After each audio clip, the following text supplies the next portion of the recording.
Royals baseball is presented by Academy Sports and Outdoors. It is game 2 of 4 between the Royals and the Orioles tonight. The Royals had a 7-run 6th inning to take game 1 8-3.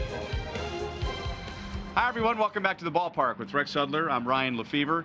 The Royals have now scored 16 runs in their last 2 games, so much for the light hitting, no power Royals who hope to get to 4 runs and turn it over to the bullpen. Yeah, and it looks like those days are long gone. This team has a belief in itself, and believe me, all they want to do is keep the line moving from one to the next. And they've had 2 huge innings over the last 2 games. Our Academy Sports and Outdoors leaderboard, HUD calls it frenzied hitting. 16 runs in the last 2 games, 11 of those runs in 2 innings. This team believes. It's incredible how they don't give up on pitches. They don't care how many outs there are, especially with 2. They're saying, all right, it's time to go to hacking, fellas. They're finding the holes, but the main thing is they're using the opposite field. They're seeing the ball longer, and they're just actually hitting it where it's placed.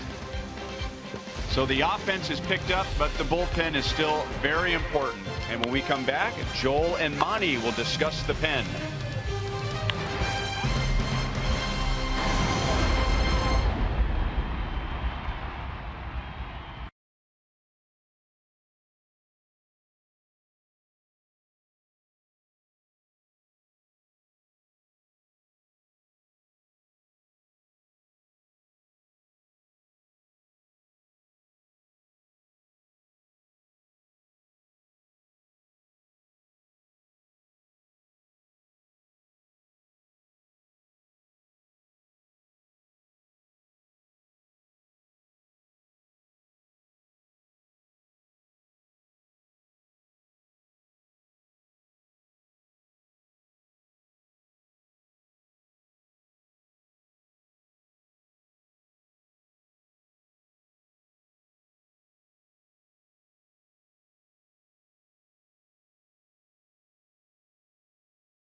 Starts 0-3 with a 7.82 ERA. Orioles have only won 1 of those games, and it was Gonzalez who lost game 4 of the ALCS, the Royals clinching here at Kauffman Stadium. Welcome back to the K. Joel Goldberg, Royals Hall of Famer Jeff Montgomery on the anniversary of his 300th save. Why not talk a little bit about the Royals bullpen? Best ERA in the American League, and it's not just as simple as HDH this year. Right, I think the depth that we see from this core of relievers is so different than what we saw last year. Last year, the games were maybe 7-inning games, sometimes 8-inning games, but this year, this core of relievers has really shortened it down to really 5-inning games for the starting pitchers. And we're going to have Frank Morales, really been a nice find, non-roster guy in spring training. He essentially has replaced Francisco Bueno from last year. Luke Hochevar, a guy that's coming back doing exactly what he did during that 2013 season, looking very solid. replacing essentially Luis Coleman. And then we're going to see Ryan Madison, a guy that's just been very, very effective this year, essentially taking Aaron Crow's slot. So you got 3 guys in, 3 guys out, but overall, I'm going to use a word that's kind of like reliable. They're guys that have been very reliable for Ned Yost. And everyone said, not everyone, how can the bullpen even get better? That ERA, 1 run better than last year. Danny Duffy set for his 20th start of the season. First pitch at Kauffman Stadium is coming up next.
Across Missouri, so play it forward with the Missouri Lottery.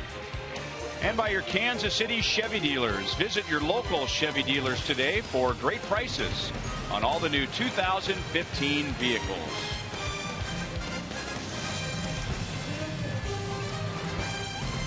The Baltimore Orioles have lost 5 straight, and they are suddenly 7 games back in the East. Now, on the wild card front, on one hand, their fans can get excited because they're just 2.5 games out, but they would have to pass 4 teams for a wild card spot as it stands right now. And there is Buck Showalter in his 6th season as Orioles manager. The 5 consecutive losses ties a season high. It's the 3rd time they have lost that many, and they have had a bad time on the road. Here's his batting order tonight against Danny Duffy, who has been very good at home. Kia puts us in the driver's seat. And over his last 5 home starts, and that coincides with Danny coming off of the disabled list, a 2.28 earned run average, and the Royals are 5-0 in those last 5 home starts. Love to see those notes, and believe me, he's taken that baton from Chris Medlin in his excellent start last night. Now defensively, we're going to highlight, especially sponsored by Ford, Moustakas. Moose, wow, is he loose on defense? Now he's been swinging a good bat too. But still, that defense is a main staple for the Kansas City Royals, and he's been one of the mainstays. Now, this last night's play, that ball was by him. He gets to his feet and then just shows off his cannon. Now, Machado, the 3rd baseman for the Orioles, he's got a good arm too, but Moose, I don't know. It's a pretty close neck-and-neck run, but excellent play, and it fires up Medlin. That was what was nice about that play. Really picked him up. The game started last night with Manny Machado doubling on the first pitch. This time he takes a fastball strike from Danny Duffy. And for a moment, it looked like Lorenzo Cain made an excellent play in center field. But after a review, the ball bounced off the wall, and Machado was awarded a double. And he is taking, it looked like, all the way on the first 2 pitches, and it's 0-2. Last night, the Birds were extremely aggressive. Their first 3 hitters were all swinging at the first 2 or 3 pitches. A little bit inside at 97. 3 batters into the game last night. The Orioles had a 2-0 lead, but only scored 1 more run over the next 8 innings. 2-2 on Machado, who had a big year last year against the Royals, if you consider the batting average, but he only drove in 1 run and did not have a single extra base hit. And then doubled in his first at bat against the Royals this year. And the count goes from 0-2 to 3-2. He's working in that. It looks like it's got a tight break to it tonight, that slider. He's also has one he doesn't throw quite as hard. It has more depth to it. It's more like a curveball. Got a changeup, but he hadn't been missing by much there. Those are good pitches. Strike 3 called. So Machado can go pick his bat up and head back to the dugout. John Tumpane is the home plate umpire. Well, Duffy threw one down there earlier, and it was called a ball, so I can't blame Machado. He's thinking he'd be consistent with it, but look, he gets the call there, but there was way too many close ones there. So glad to see him get rung up there. He didn't even swing. Crew chief is John Hirschbeck in his 33rd year, with Joe West at second base in his 38th year. 71 years between the 2 of those, Hirschbeck and West. Pretty awesome. You know, those guys could tell you what it was like long before the modern game today. They had National League umpires and they had American League umpires, and they had their own little cliques. Now they're all combined. Good fastball into Gerardo Parra. Duffy's fastball looks good on the average. It's around 93, almost 94 miles an hour, but good to see him using that pitch with that type of velocity. It's not easy.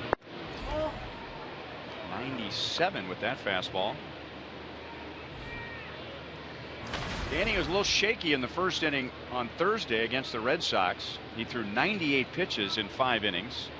He did prevent any big blow-up innings. 2 balls and 1 strike. We talked about it on the radio side. I'm sure you and Fizz did as well. There was an 0-2 pitch to Ryan Hannigan where he hung a curveball that drove in 2 runs, and I'll bet that was the one pitch he wished he could have back. Without a doubt. But you know, nice to see him going out and establishing that fastball. That's an above average pitch, and I'm telling you, hitters look for it, but you can't always hit it. You don't have long to guess, and if it's on the corners or up in the zone a little bit, they can't do anything with it. It's a plus pitch for him.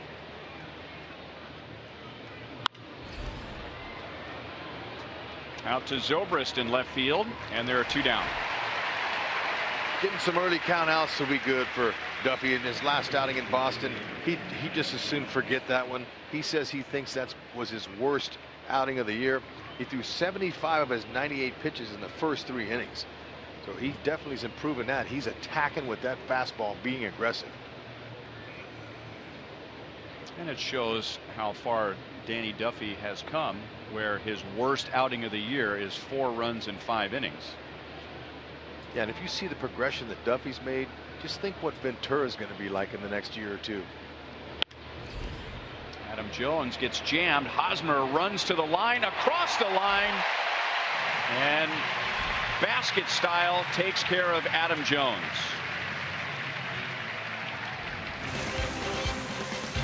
Good concentration here. That's not easy as it looks, but those hands, they're gold.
25 at Kauffman Stadium. That record this year is the best home record in the American League. Our Toyota League leader shows where this season ranks compared to other Royals teams. 78, the Royals went to the playoffs, and in 82 they finished second in the Western Division. Here's the Royals lineup. 16 runs scored for the Royals over the past 2 games. Hope they'll continue to stay hot. And they're facing a guy, Miguel Gonzalez, who could keep them hot if he doesn't make any adjustments, but he's got to stay out of the middle. He's given up a .266 average, and he's given up 23 homers. That's 5th most.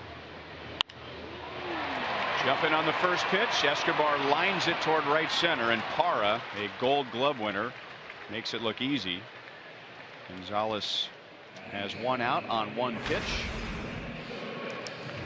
So the 23 home runs in 131 in the 3rd innings. That is the 5th most home runs allowed in the American League. Yep, and you know what? As hot as the Royals are now, you're hoping that he makes some mistakes in the middle, and that's been the problem for Gonzalez this year. Fastball, slider, split finger, curveball. He averages about 91 with that fastball, but he's just been finding a little bit too much in the middle, and his team hasn't been able to respond with it. Slow curveball makes it 0-2 on Zobrist.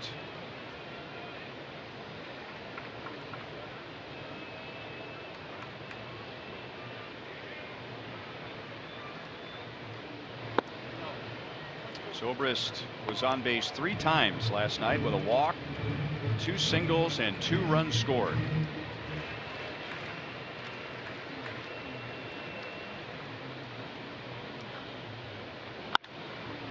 Slapped past Machado and cut off quickly by Pierce.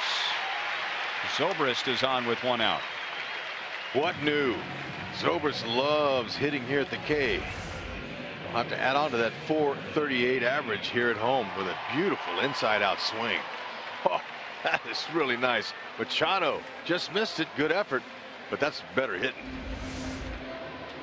Gonzalez probably had a little flashback last night when the Royals were scoring 7 runs in the 6th inning as he lost to Minnesota on Thursday. That was a 15-2 game.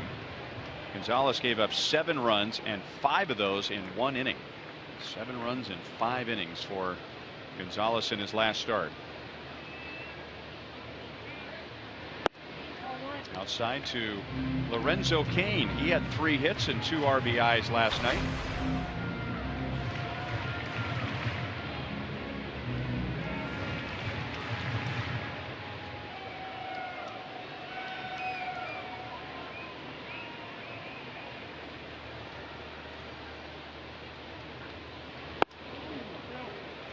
Two-0.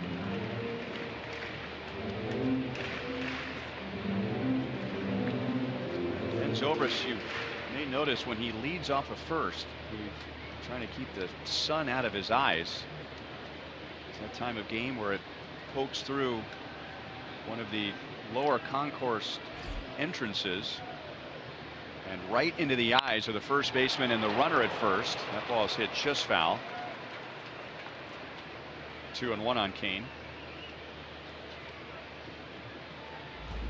Here are the Orioles defensively.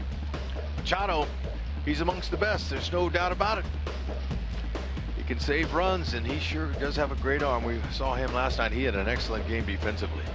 Made a couple of brilliant plays on bunts. He's got a great throwing stroke from all angles.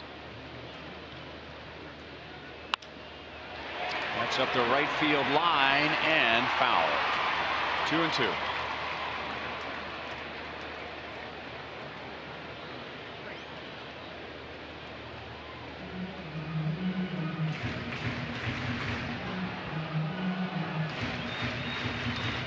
Lorenzo Cain carrying the American League Championship Series success against the Orioles into last night's game.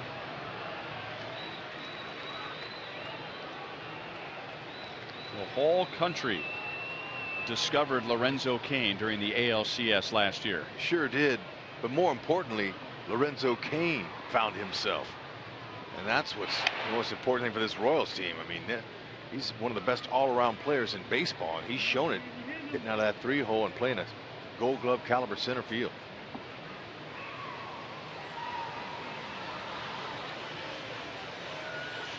Well, he's pulled the hard one foul, and he went soft down the right field line. So maybe split the difference right down the middle. Off the plate and foul.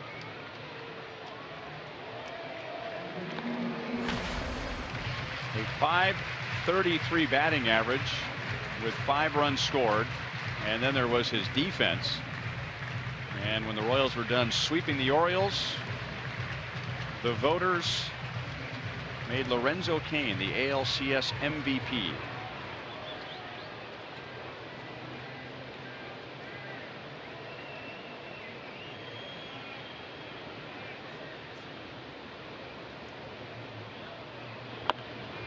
Didn't mean to do it, and it's still 2-2. Cain drove in the final 2 runs in the Royals' 7-run 6th inning, and all runs were scored with 2 outs.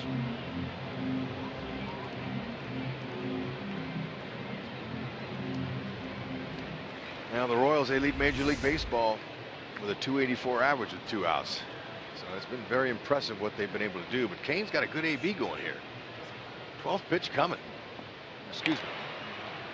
That's how many pitches he's thrown. But Lorenzo Cain trying to fight off the soft ones.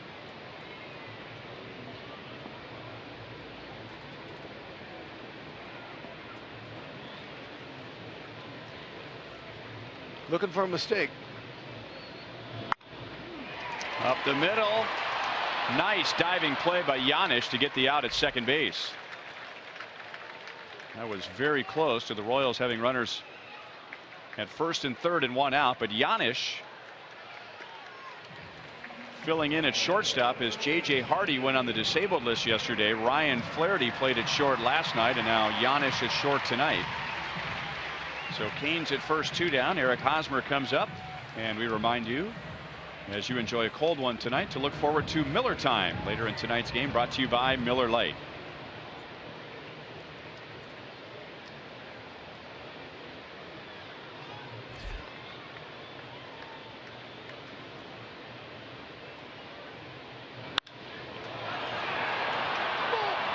Jones back in center field. Hosmer just missed it. 1 hit, 1 left. No score at the end of 1.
Strong fan, and you just might see yourself in an upcoming broadcast, as in tonight, brought to you by T-Mobile. Hashtag KC Data Strong Fan.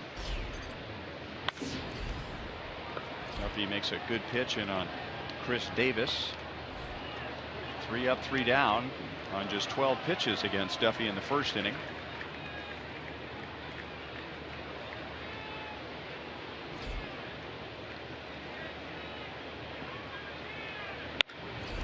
In on him again, and Infante, who was basically playing in shallow right field, was in the right spot to take care of Davis.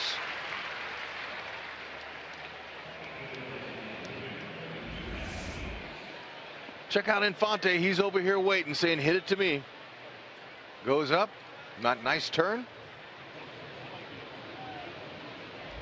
Routine play for him.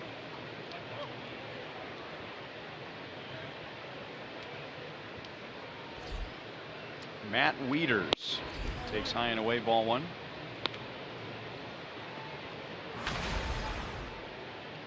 Oh for 3 with 2 strikeouts last night. 5 home runs, 17 driven in for Wieters.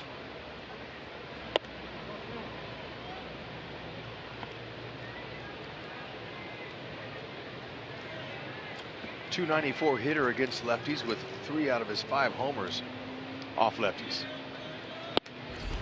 But you know, Duffy, he's been really good at keeping that ball in the yard. He's got a 23 1/3 inning homerless streak coming into tonight's game. Doing a great job of staying away from that gopher ball.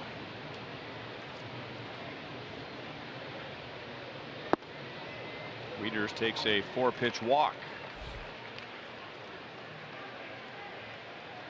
You still have the exclusive opportunity to purchase an autographed copy of Dayton Moore's new book, More Than a Season. The book explores the intersection of faith, family, and leadership, and the process of rebuilding a championship culture in Kansas City. 100% of the proceeds support Dayton's charity, See You in the Major Leagues.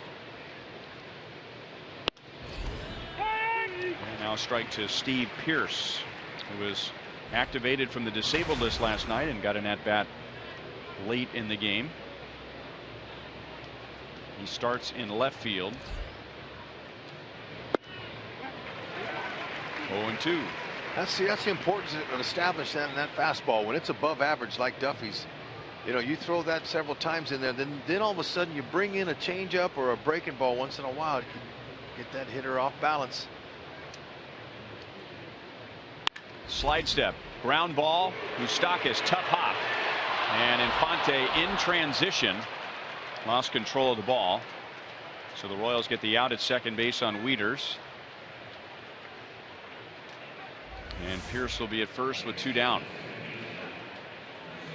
On the transfer, caught it. He's trying to transfer it to his hand and popped out of there.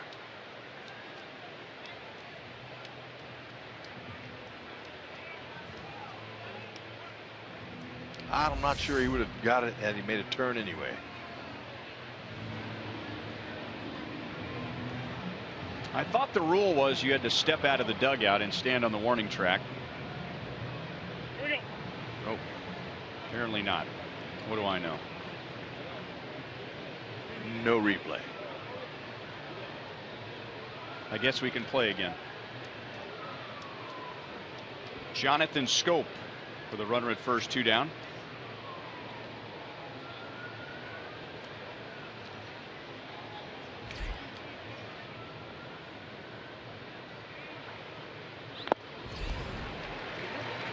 Had Duffy gotten a ground ball double play, that would have been his 16th,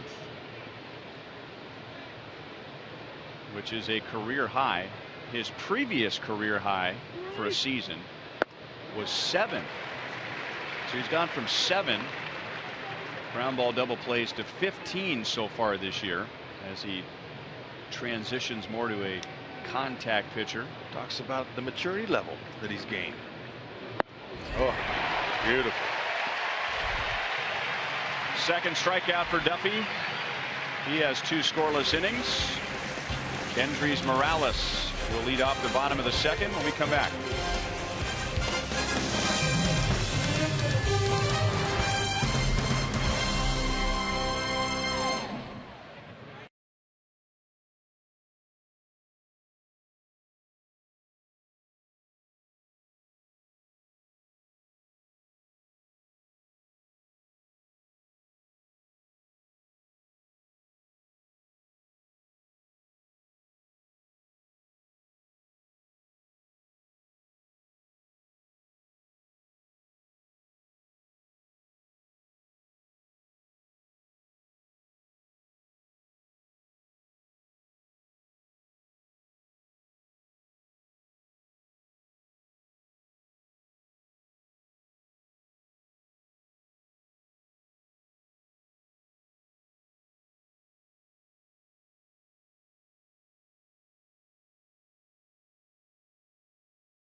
Kendrys Morales, Mike Moustakas, and Salvador Perez in the bottom of the second inning. Miguel Gonzalez gave up a 1-out single to Ben Zobrist in a scoreless bottom of the first. Ball 1-2. Morales last night 0 for 3 with a walk. He is 0 for 9 in his career against this pitcher.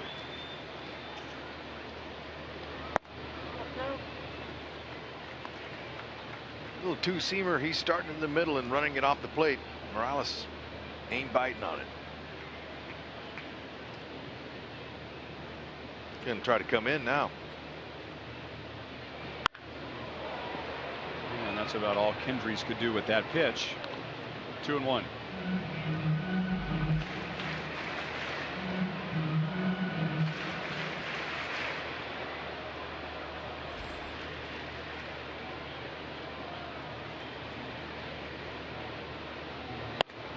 Three balls, 1 strike.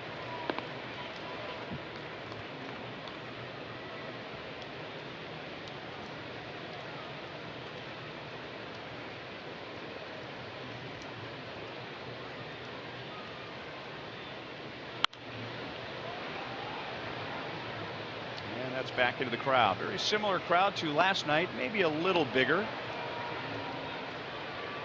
Just under 28,000 last night on a Monday night with school back in session on both sides of the state line, and far fewer empty seats tonight. No, but they were vocal. We got entertained with a lot of good offensive hitting. They're going to be vocal about this one. Splash, second tier, turning the fountains on. And the Royals have a 1-0 lead in the second inning.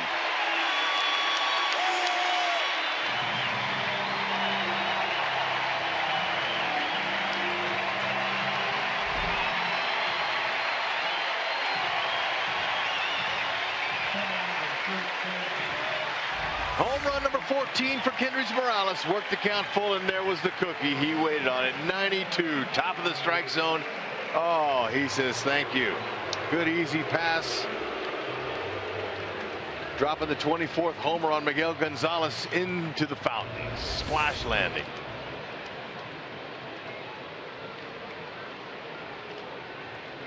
And now to Mike Moustakas. He hit the Royals' only home run last night. That got that 7-run rally started in the 6th. Morales had gone 47 at-bats between home runs.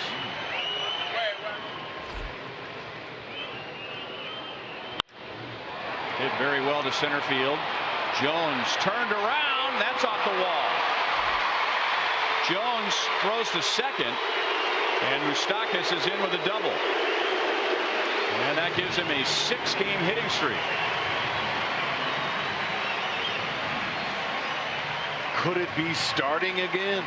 Here they go. They're starting to feed off of each other, the home or the double. We've been witnessing game after game these Royals keeping that line moving with some solid contact. Ball just hitting the base of the wall there. 410. Well stroked. That's Moose's first hit in 7 tries now. So Morales and Moose coming up with their first hits ever against Gonzalez, and they were well struck.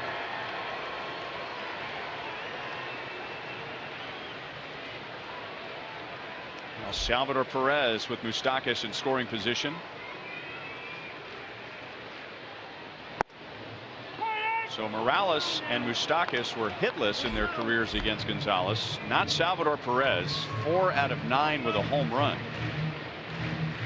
1 for 4 last night in the Royals' victory with a run scored.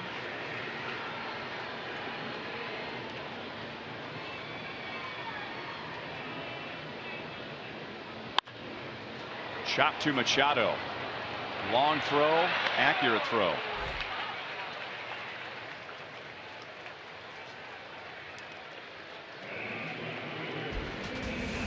Here's tonight's University of Kansas hospital injury report. Johnny Giavotella, the former Royal, was placed on the disabled list by the Angels today with something that was described as a personal medical condition. We hear it is not serious. And Johnny is expected to return to the Angels at some point this year. So we're glad to hear that and wish him the best. It's time of the year, you know, where everybody's got something going on, and sometimes you just can't play.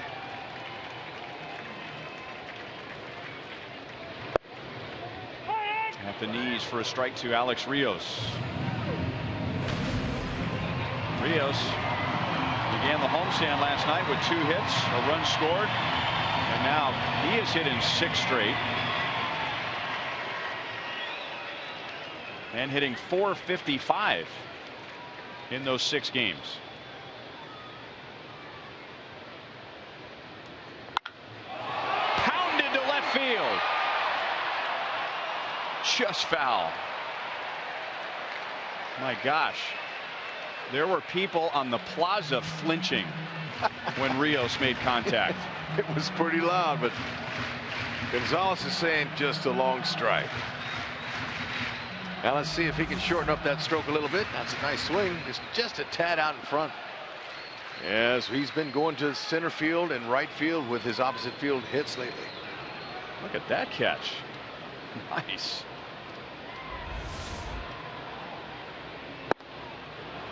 And now down on strike, so Gonzalez didn't shy away from him after Rios hit that ball so hard and so far.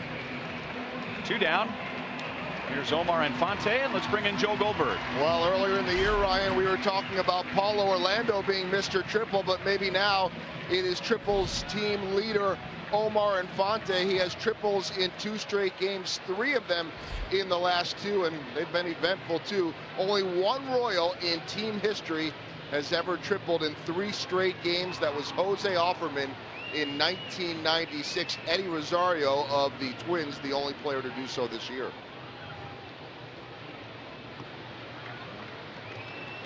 A triple which resulted being thrown out at the plate in Boston, and then the triple which resulted in him getting to the plate last night.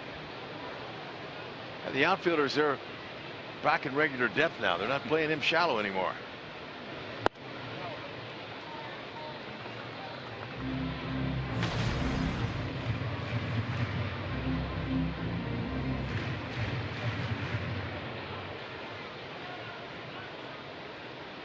Both times Infante made the Orioles' decision to play him shallow look bad. 1 to center field, 1 to right field. Both times sailing over a drawn-in outfielder. Timing was perfect for him. And he got the pitches that he could do it on. High fastballs.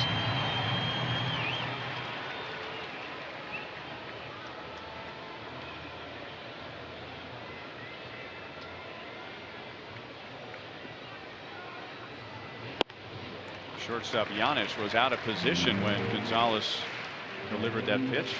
He made a move for second base, and Gonzalez didn't see it.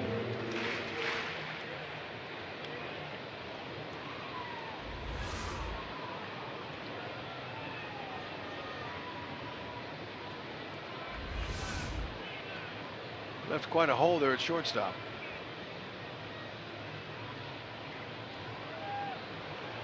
Now they're on the same page, but Moose isn't going anywhere unless Infante can get a base hit here. Now Adam Jones has 12 outfield assists. Parra's got a good arm in right, but he has just 1.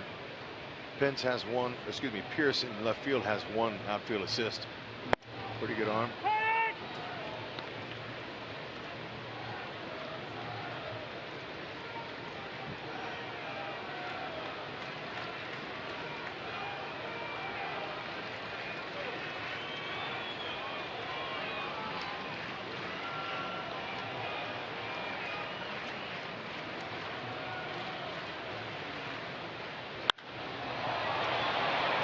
Left center field, that's Pierce to make the catch. So the Royals don't cash in the Moustakas double, but they do with the Morales long home run to right field.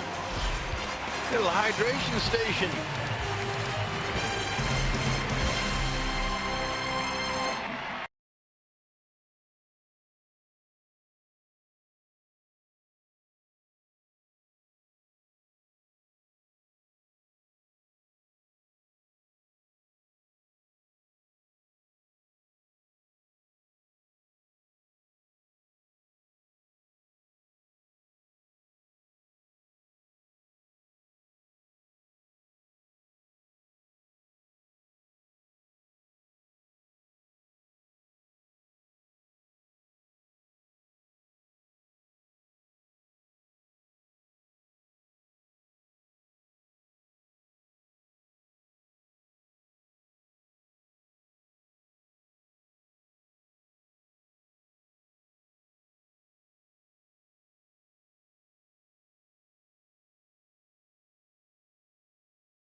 As you choose between a variety of unique opportunities, like taking a photo on the field or a front row pass to watch batting practice.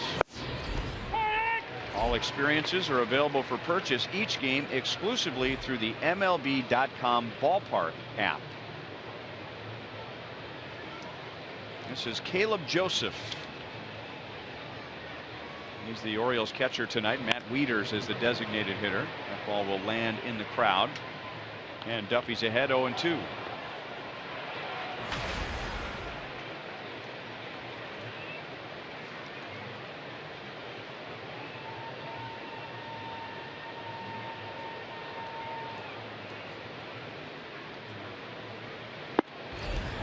Good pitch.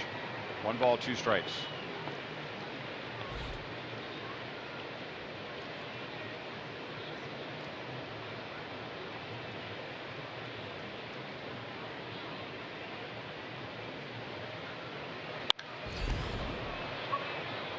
Slicing out to Rios. The ball carries, and Rios is back to make the play.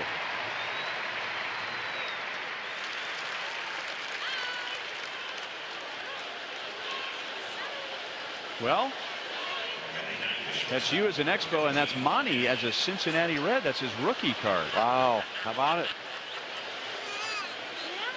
Pretty happy. You're going to go down there and sign that? I'd love to, but you know, it just brings the card down in value when I sign it, but I'm sure it goes up when Monty signs his.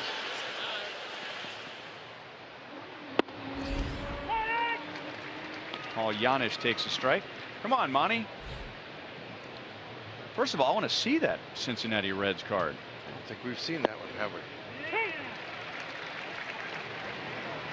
That's a rookie card, I think. I don't think I've ever seen any picture of Monty in a Reds uniform. I'm sure many Royals fans didn't know that Monty came to the Royals in a trade with the Cincinnati Reds. Look at that. How about that guy? Showing some teeth. He's kind of grimacing a little bit there. All right, Monty's on his way.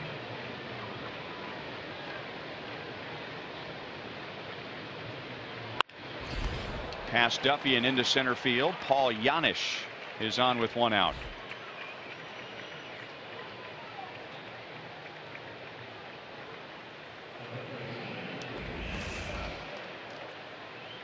Staying with that fastball, but when it's down and out over the plate, it's going to get hit.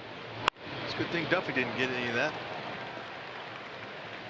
Dave Holtzman is doing exhaustive research. We're trying to figure out which one of those cards is worth more.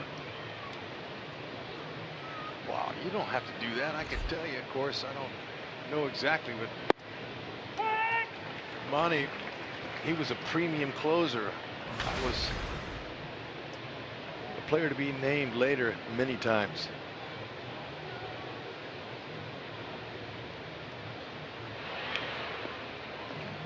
Yeah, but you know, the only thing about that Expos card, there's not a team like that anymore now. I don't know if that has any value or not, but I had no choice. I was a minor league free agent. Didn't have a job. Told my agent, just find me a team. The Expos. In whatever country. Exactly, didn't matter. So he said it's the Expos, and he said I can get you to camp, but you got to do the rest. I said, all right, that's all I need, just a chance. Just looking for an opportunity.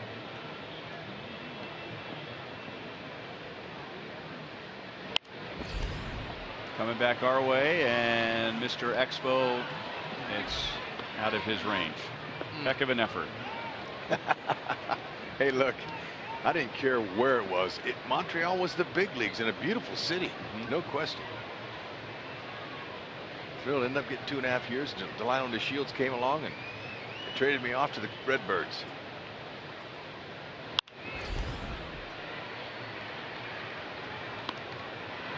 Hey, another good catch here tonight. Look at that. Well, that's not that Ricky Horton. Ricky Horton, he tried to sneak a piece of cheese by a hungry rat. It didn't look like a piece of cheese, though. I think it was a changeup. Just scraped the back of the wall. If that's Ricky Horton's fastball, Ricky Horton, he's bummed whenever he sees that. That really bums him out. Because you never bring it up. Oh, I wear. And that was a pinch hit homer too, by the way. Second time that Duffy has struck out Manny Machado. Danny has 3 and now 2 down in the 3rd inning.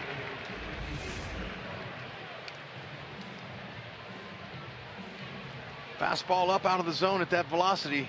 It looks good to the hitter, but by the time you try to make some contact on it, it's by you, or you foul it off.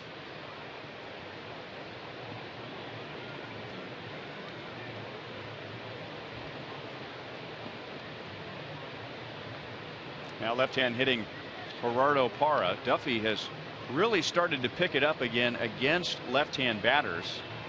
And Buck Showalter only has 2 lefties in the lineup tonight. Breaking ball is inside. Parra and Chris Davis are the 2 left-hand batters. Duffy, before he went on the disabled list, was having a bad time against lefties, but since he has come back, he has looked like he did last year against left-hand batters when he was the best in the American League in that category. 2-0. Hard to believe that in Duffy's last start at this time, he'd expended 75 pitches in 3 innings. So he's back to cruise control again. To stay down with the ball.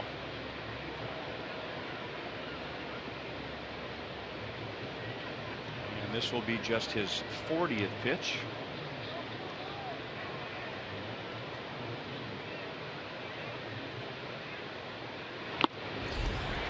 Fastball by him at 95.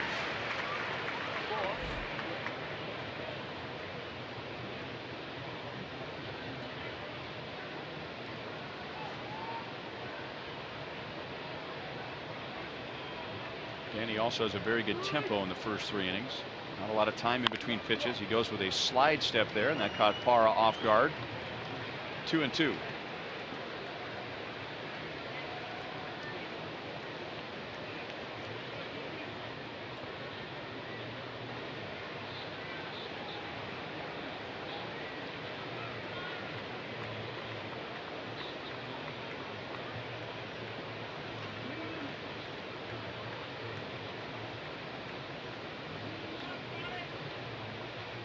Paul Janisch is the runner at first with 2 down. Off the fist, and that's the inning. 3 scoreless for Duffy. 1-0 Royals.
Karen Olson and Diana Moore serve the Lewisburg Soccer Club board. They were hoping to ensure that young female athletes had the chance to play soccer, so they formed the Lewisburg High School Girls Soccer Fundraising Committee, made up of parents, members of the soccer club, and community leaders. And through t-shirt sales, the group raised enough money to fund the program for 3 years, and they will play their first season in 2016. Karen Olson and Diana Moore sitting in the Buck O'Neil Legacy seat, or at least tonight. Buck O'Neil Legacy seats. Good luck to you guys.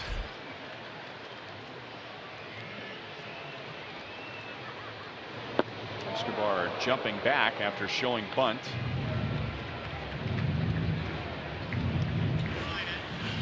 That away, Monty. Went down there and signed that baseball card. He's going to bring your baseball card up here to the booth. Oh, look at that. Good looking guy. Little baby. Monty's card, we discovered, is worth 60% more than your card is. I'm not surprised.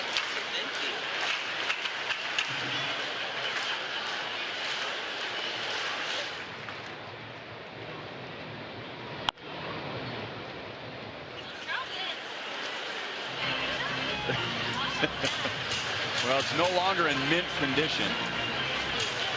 Let him chew on mine. Heck, this car's not worth much.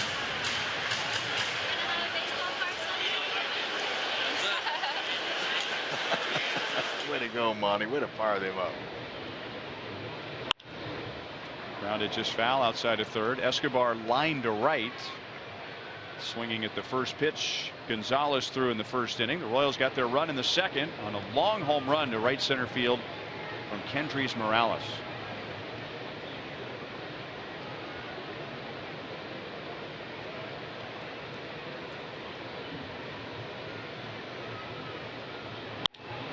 And that's hit well to center field, but right at Jones. So a tough luck 0 for 2 so far for Alcides Escobar. One down in the bottom of the third inning.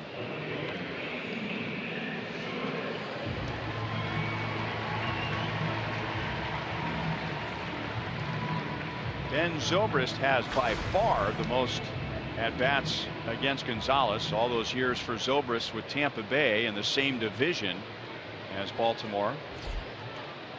And when he singled in the first inning, that was his 28th at-bat against Gonzalez, and now he takes low for ball one. He's so quick with his hands. I mean, it looked like he took that ball right out of Caleb Joseph, the catcher's mitt. He waited so long to hit that ball to the opposite field. That was a great swing.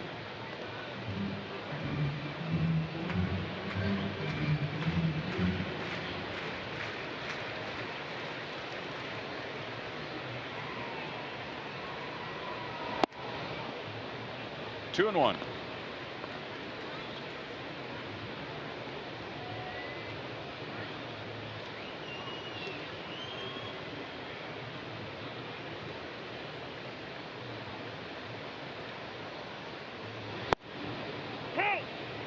Zobrist, as a Royal, is hitting over 330, but if you break him down home and road as a Royal here at Kauffman Stadium, he's hitting just under 460, which we hope he will take into consideration when he contemplates his employer in 2016. Surely hope so.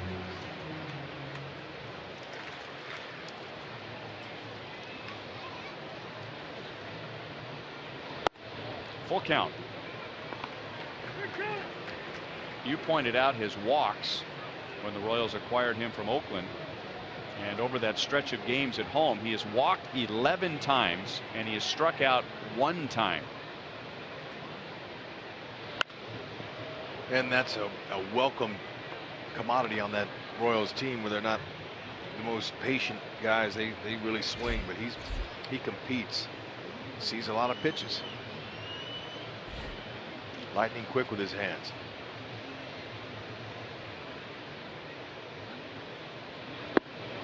And now he's walked 12 times against 1 strikeout here at Kauffman Stadium. That's Gonzalez' first walk tonight. 1 on 1 out to Lorenzo Cain. Big night last night, but the Orioles will remember him from the ALCS. He hit .533 against Baltimore and played outstanding defense. Didn't hit every ball hard, but using his speed.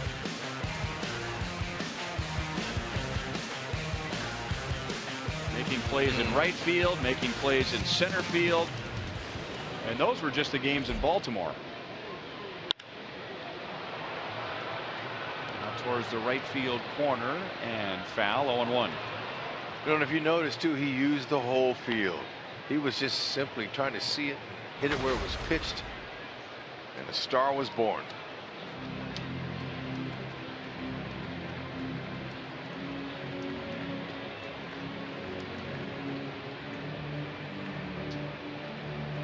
Don't forget to vote for the Royals Player of the Month at rallyhouse.com, and you'll be entered to win a majestic prize pack from Rally House. Inside, 1 ball, 1 strike.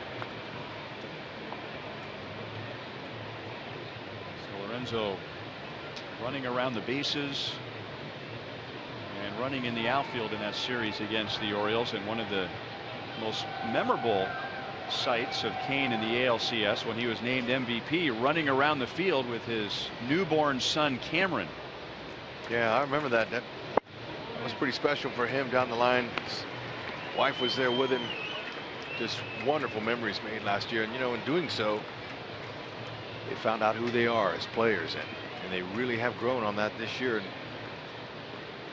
And they're a much better ball club than they were last year, believe that or not. Bullpen's deeper. Players are more confident.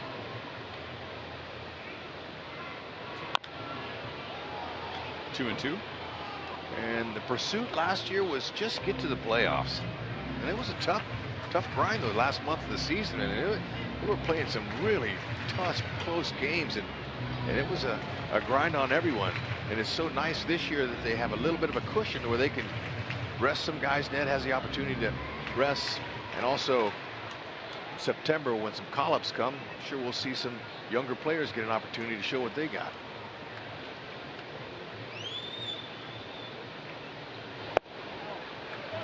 Full count.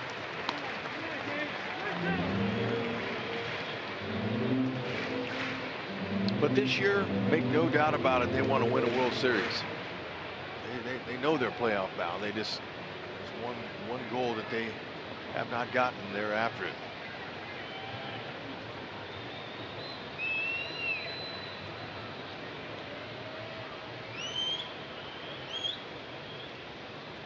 Zobrist runs, and Kane has a wide open right side. Zobrist to third. The throw is cut off.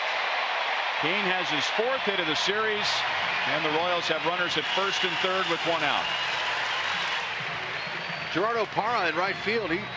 He's a Gold Glover. We mentioned it, but I don't know too many times I've seen an outfielder barehand a ball when it came to him. But he does right here. PARRA thinking he could throw out Zobrist, but no, perfectly done.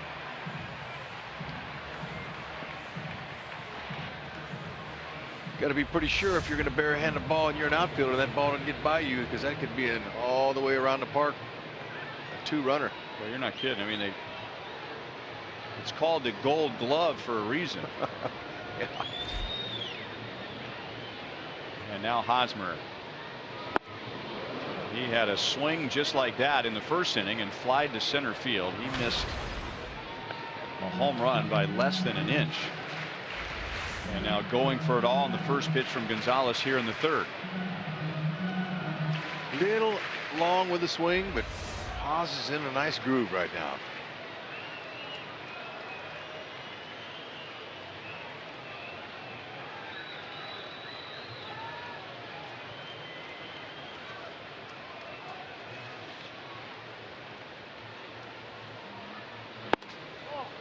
One and one.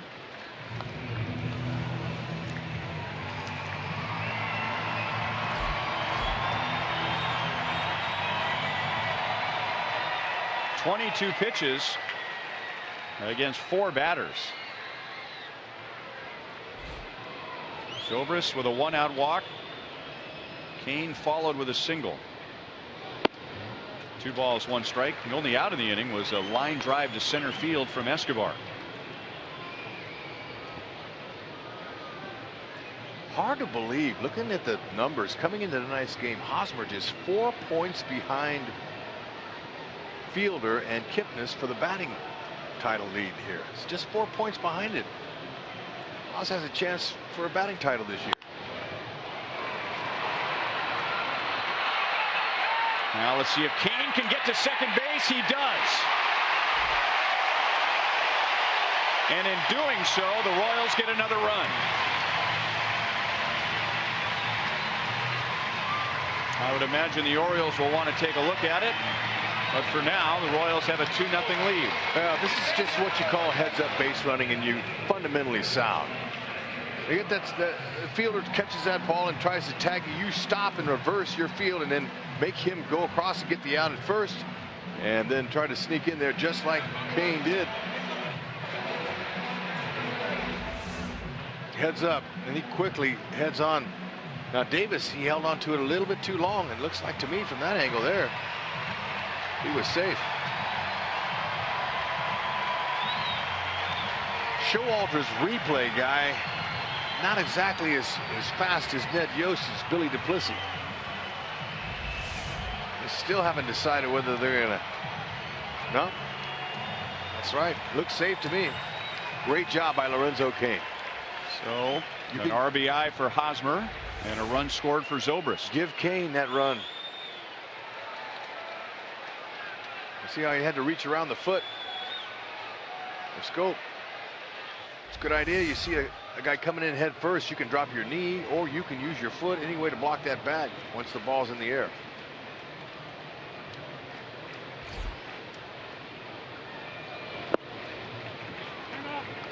Now Kendrys Morales, who homered in the second tier of the Water Spectacular in right center field in the second inning. He had been 0 for 9 in his career against Gonzalez.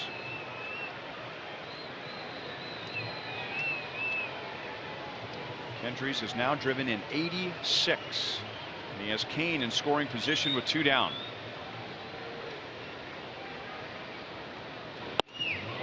Two 2-0.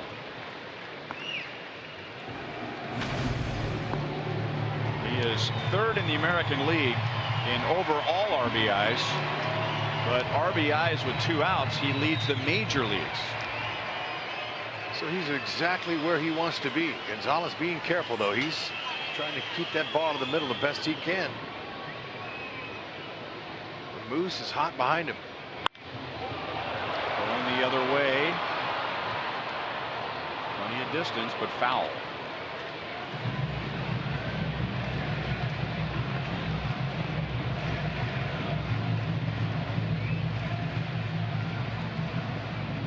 With the Morales home run, the Royals have hit 99 this year, 4 more than all of last year.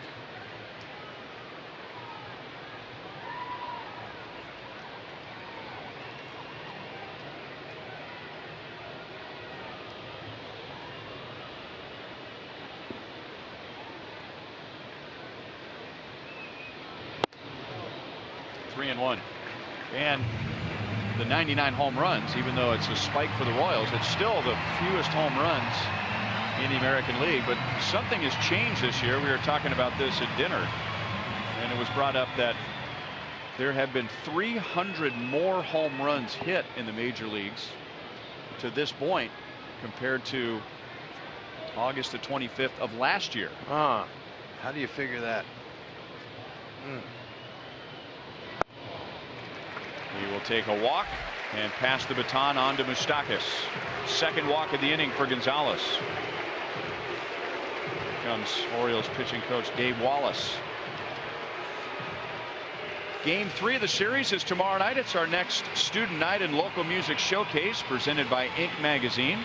Students can mingle with friends and enjoy food and drink specials exclusively for students in the outfield experience, while listening to live music from local Kansas City bands. Tomorrow is the Fantastics, not to be confused with the Fanatics. The Fantastics will be playing before the game tomorrow night. You can get your $8 tickets right here at the box office or online at Royals.com/student night.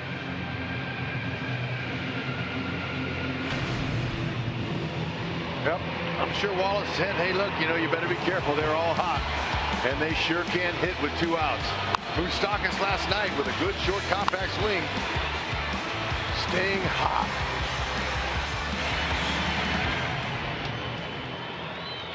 A lot of Moose calls last night and tonight.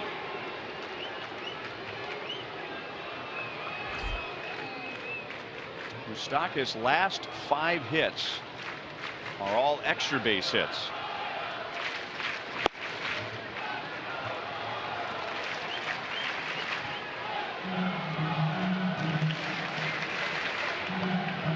And the double that he hit in the second inning tonight was about as easy a swing as you can take.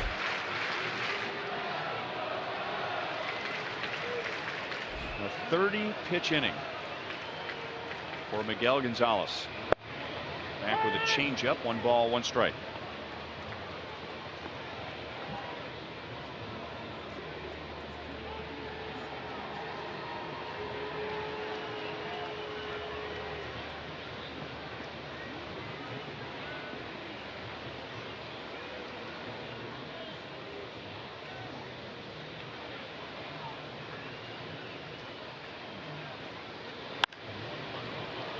One and 2.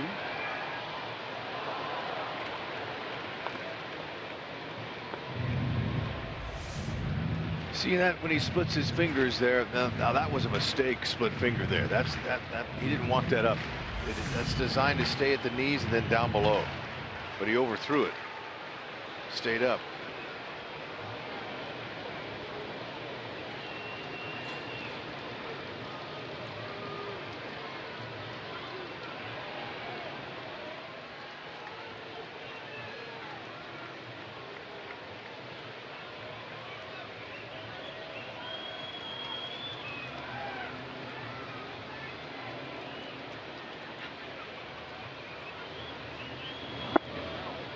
Two and 2.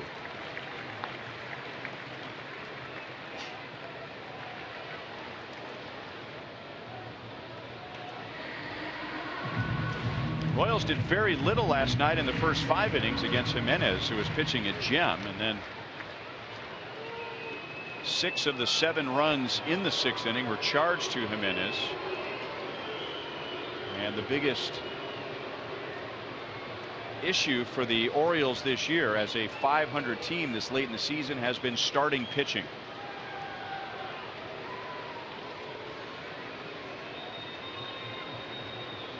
Only 2 other teams in the league have a higher starting pitching ERA than the Orioles. Moustakas goes the other way. It'll score Kane. Morales holds at second. And Mike Moustakas is 2 for 2 and gives the Royals a 3-0 lead. Moustakas' hands are just perfect now when they're on that bat. They are really soft. He's seeing it.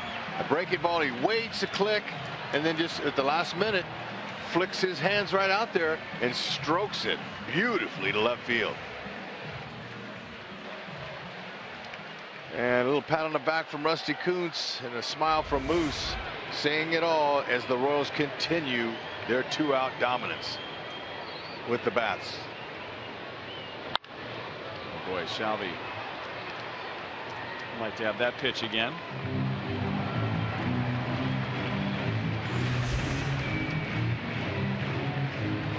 There's the turnaround. And most of those hits came in the first half. He had gotten away from that since the All-Star break for a while, now starting to go back to left field and center field. 17 hits to left all last year. That's all he had.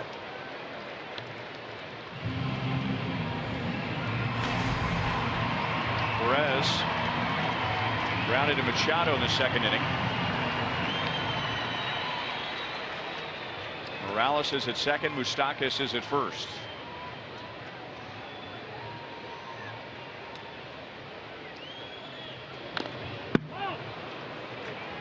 One and 2. And already they're working in the Oriole bullpen. Jorge Rondon, we saw him last night for a couple of innings. He was just called up before the game last night.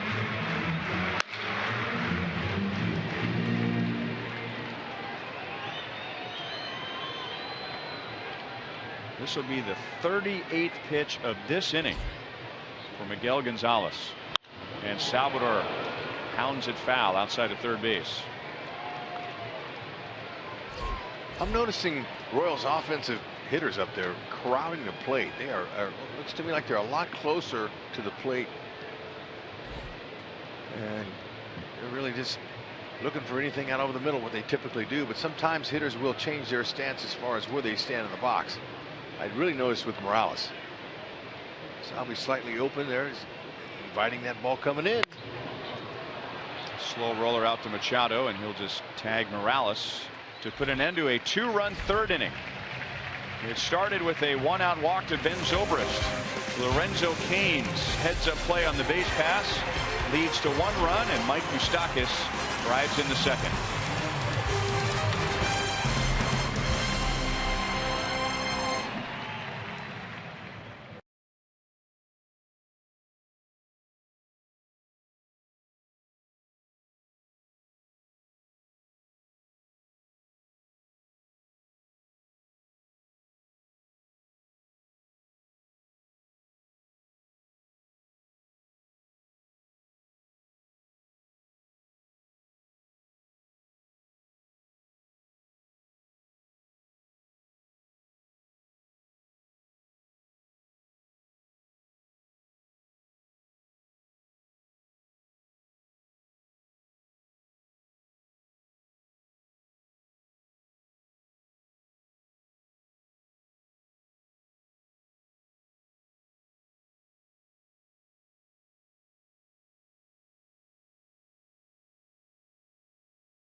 "16 years ago. Is that possible? Ray Sanchez throws to Mike Sweeney for the final out of a victory against Baltimore, and Jeff Montgomery saves his 300th game and would go on to save 304. Hi, Hud. Hi. As a member of the Royals. And if I recall, I just read this the other day, and I'd forgotten about it. Were you the first closer in Major League history to have all 300 with one team? Is that right? I believe that's correct. Okay. Yes. Yeah. Right. I was very proud of that. That was one thing that I wanted to happen, and the 300 saves was a nice milestone, especially then. Maybe not as much anymore. Now guys are getting 600 saves. So. Right. But back then it was a little different game because the way the roles have changed. But yeah, getting them all with the Kansas City Royals was very important to me. I'd forgotten about that. So the first to do that, outside to Adam Jones. So that's what Monty has done on the mound. And as an ambassador for the Royals and Fox Sports Kansas City tonight, going down into the crowd and granting a wish to a very young Royals fan. Well, probably older Royals fans, but using their child as a way to get a card autograph. You went down there and signed it for the fans. I did, probably for Grandpa, for Dad, and for the young man. And by the way, Hud, I've got this card that he asked me to bring up and have you sign. Well, I'd be happy to do. Monty, now, are you going to go back down and give it to him? I am. Okay, offer this proposal. I got 3 Rex Hudler cards here that if he'll give me that one Monty card. Yeah, we'll trade 3 for 1. Ask him if he'll do it. Hosmer takes care of Adam Jones.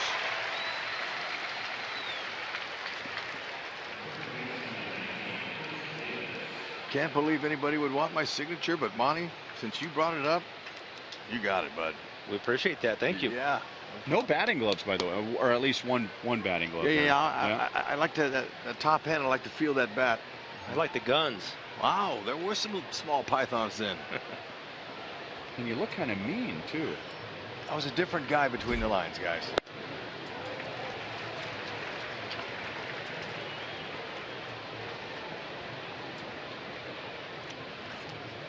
Chris Davis popped out to Infante, who was playing in shallow right field in the second inning. And Duffy's ahead. No balls and 2 strikes. Danny Duffy has allowed 1 hit so far and 1 walk. So the Orioles have 2 base runners.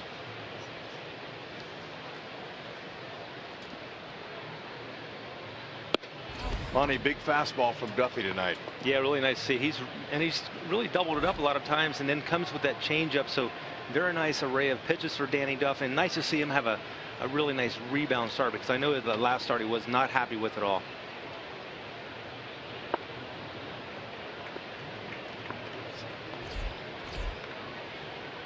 Anywhere from 72 miles an hour to 97 miles an hour.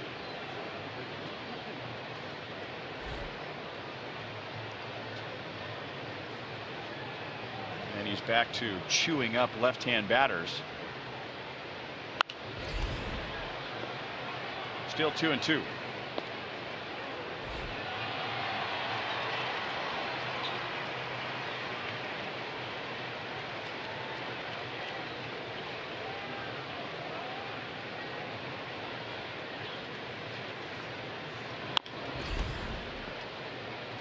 Chris Davis, with his pop out in the second inning, is hitless in his last 13 at-bats, but very dangerous. Second in the league with 34 home runs, second in the league with 89 runs driven in.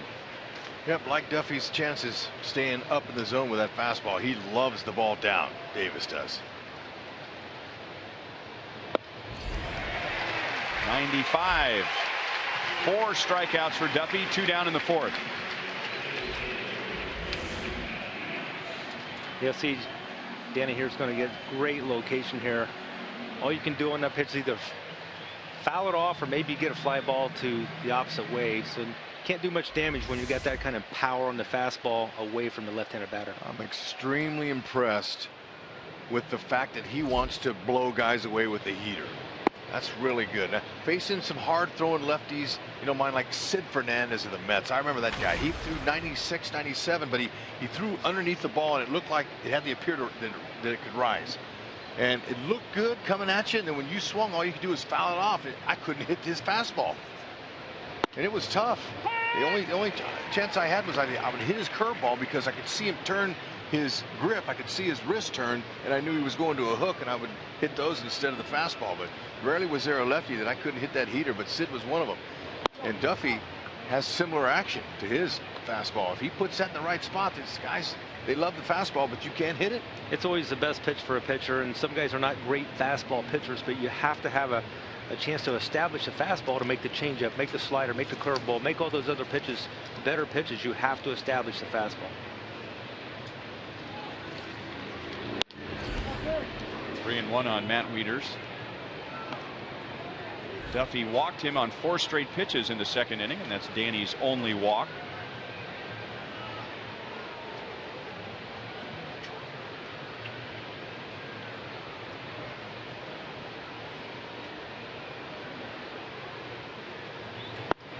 And Wieters takes another walk.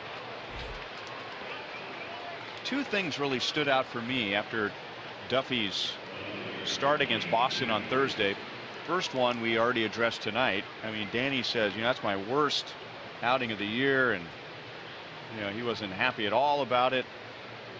But it was 4 runs in 5 innings. I mean, he hardly got lit up. The second thing was the way he described how he was going to get ready for the next start. He said, I'm not happy, but I'm not going to beat myself up over this. The Orioles finally get one by Moustakas. Wieters is going to try for third, and he's in there. Pierce holds at first, and the Orioles have runners at first and third with 2 down. That's just Baltimore's second hit against Duffy tonight. So just to finish the thought, I mean, Danny Duffy 2 years ago, maybe even at times this year, before he went on the disabled list, would beat himself up and would carry it into the next start, and he clearly is saying what he said he was going to do in Boston. He's forgotten what happened on Thursday. Right, and Hud, I know you're a big body language guy. That's not real good body language there, but looking at Danny Duffy, you know, when he makes a pitch now that he's not happy with, you might see a little emotion, but he's not a guy that, you know, stews around out on the mound. He gets a ball and he makes the adjustment and gets right back to business. I said that Pierce holds at first. The first held Pierce at first. He scrambled just to get to his feet.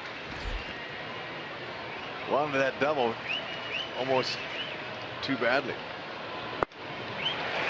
1 ball, 1 strike. Schoop struck out against Duffy in the 2nd inning.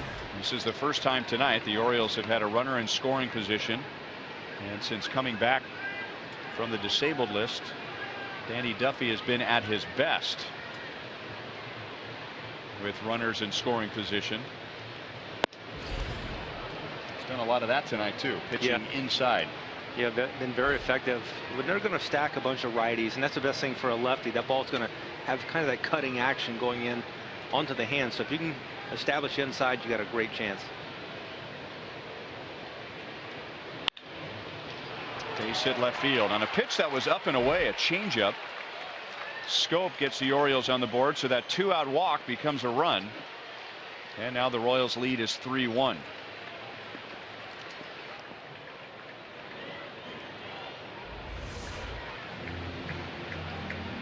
Anytime you change speeds like that and it's up, like you're going to speed his bat up, and that's going to happen. Yeah, especially a changeup you get up. A changeup has to finish out of the strike zone.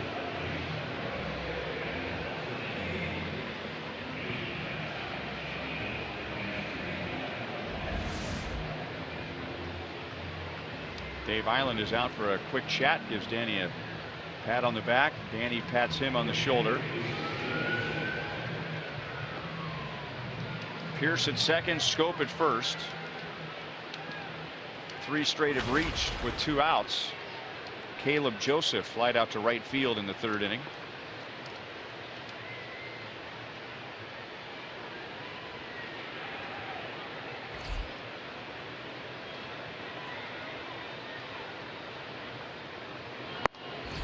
Inside, ball 1.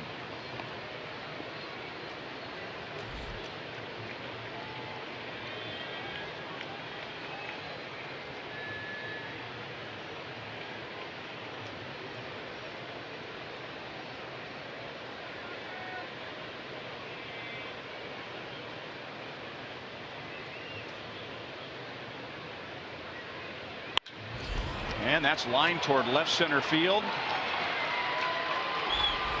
Kane bobbles. They're going to wave the runner home. Infante applies the tag, and then Schoop stops.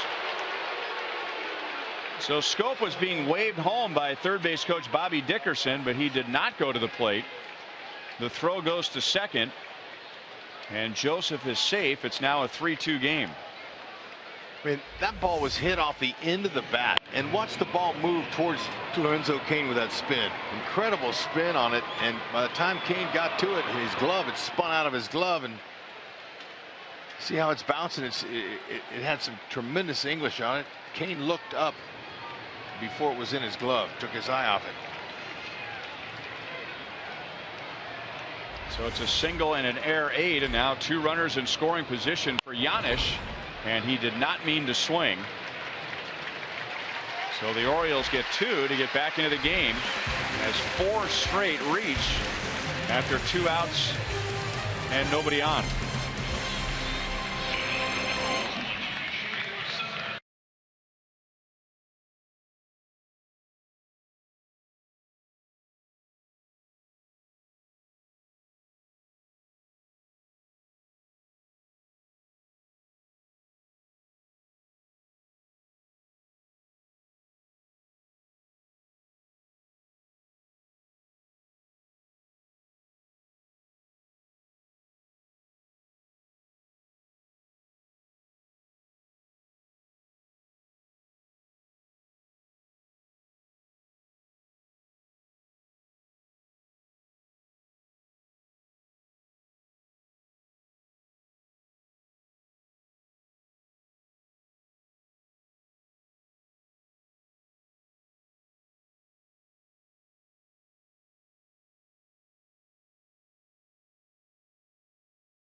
the lines. Order online with rapid pickup at delivery.panerabread.com.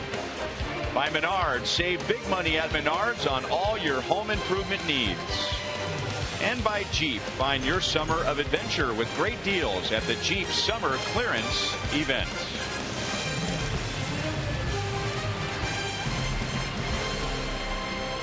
Gorgeous night. Royals lead 3-2. Could easily be 15 degrees warmer this time of year. Royals had a 3-0 lead. Baltimore just got 2 in the top of the 4th inning. Alex Rios will lead off against Miguel Gonzalez and take a strike. Rios just missed, hitting a 2-run home run in the 2nd inning. Just pulled it foul on a ball that sounded like a cannon blast when he made contact. And then Gonzalez on the next pitch struck him out. And a good swing there. No balls, 2 strikes.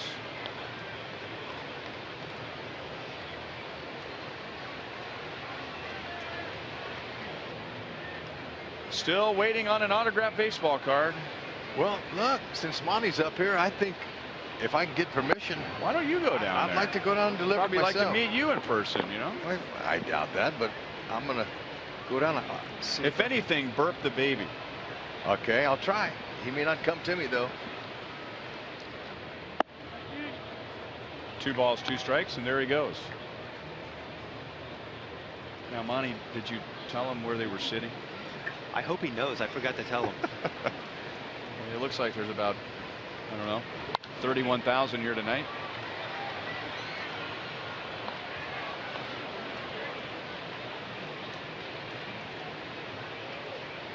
Well, I know a lot of Royals fans will never forget the day that Hud took the baseball down the right field line to that little boy who got a ball from the Royals ball boy, and we think his mom made him give it to another kid. Rios begins the 4th inning with a single. 7-game hitting streak for Alex Rios, and hitting over 450 during that stretch. Yeah, we're starting to see a lot more solid contact from Alex Rios here. Good example, breaking ball. He's going to stay with it. Gets it right in that hole.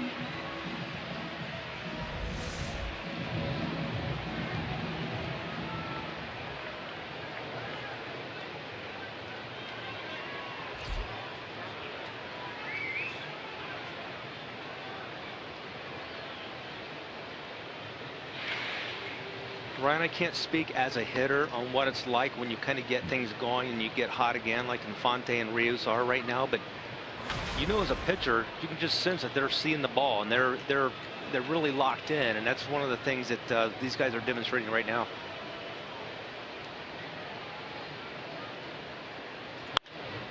Back to Gonzalez. Makes a good feed to Giannis and turns it into a double play.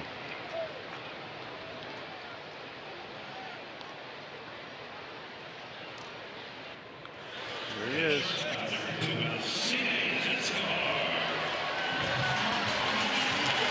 There you go. See?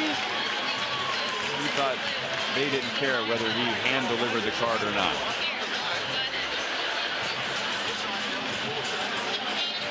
Perfect night to have a youngster at a ball game. He's trying to make that trade, and that's what kids used to do with baseball cards. Either that or put them in the spokes of your bicycle. Yeah, how many millions of dollars were ruined in the spokes of bicycles back in the 50s, 60s, and 70s? I can't believe it. Here's the one. Thank you so much. Yeah, and I put a ball for him. 2-0 on Escobar. He is lined to the outfield twice. And I'm assuming that would be Hud's game-used baseball that he has in his hand constantly during the games. It's normally right on the desk. It's not here, so it's got to be it. 2-1.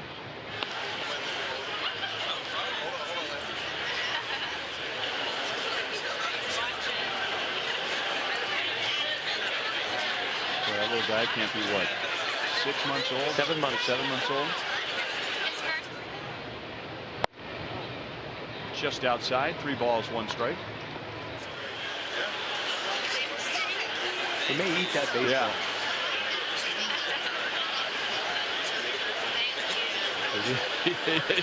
He's got it pulled in the right direction.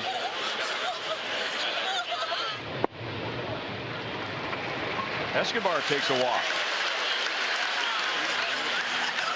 Number 3 allowed by Gonzalez. He was hoping for a quick inning. He is at 82 pitches after 3 2/3 innings.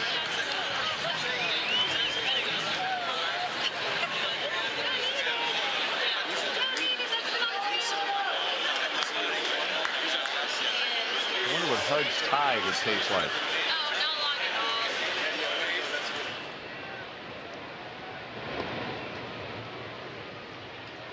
I don't know. What did we have for dinner tonight, Monty, upstairs?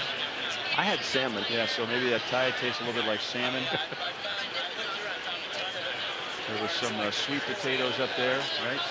Some greens, some collard greens.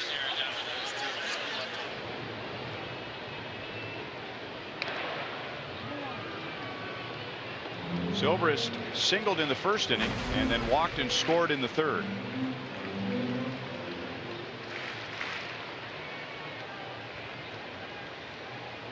So far, there have been 3 half innings where either the Royals or the Orioles have scored, and in 2 of those, it started with a walk. 0-1. Especially against this Royals team, you hate to give up a 2-out walk. See the life here on the ball that's going to come back from the inside part to the plate. Nice pitch.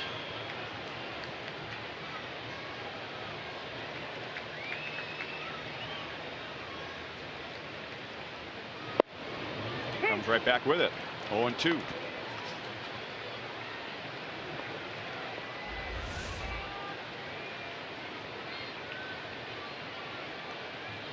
Carbon copy. Here we are on August the 25th, and Alcides Escobar is just at 13 stolen bases. 1-2 on Zobrist.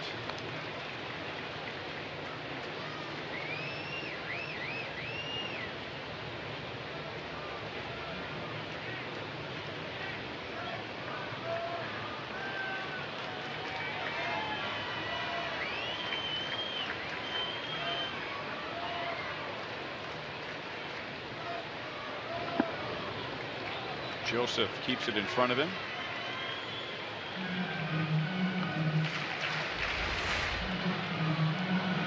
To see the action of the split finger, a lot of times you get a hitter to chase, but not one that's going to hit out in front of the plate.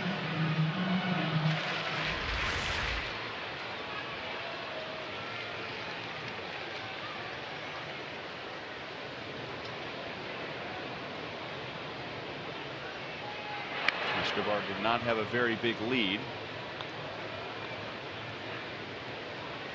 Right, you're talking about Escobar's stolen bases down. It just appears to me as though he doesn't quite have the same spring or the same speed since Laurie took him out of second base early in the season.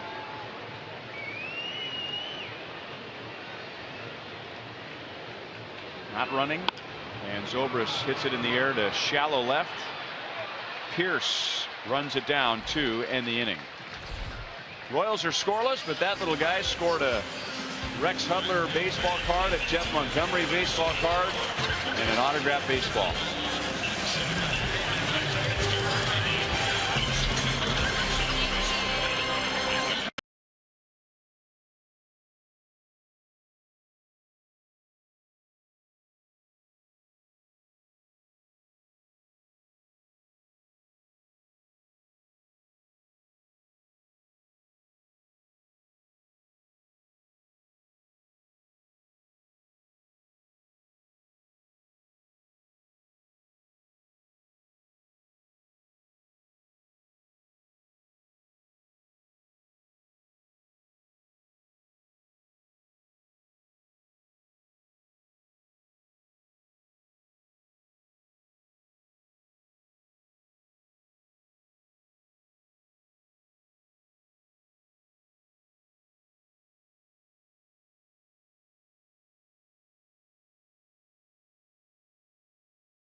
Stadium. He was here on the last homestand, the Friday night, working home plate against the Angels.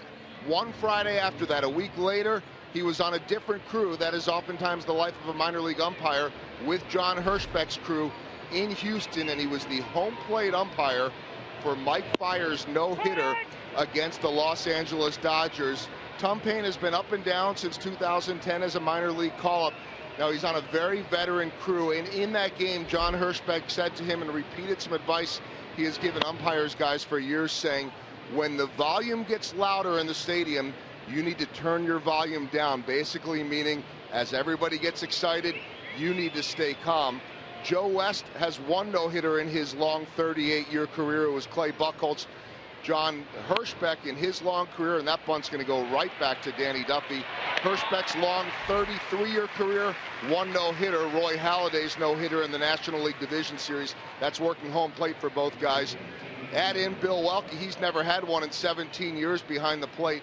88 years combined between these three umpires, and as West and Hirschbeck have reminded young John Tumpane, they said, we broke into the major leagues before you were even born.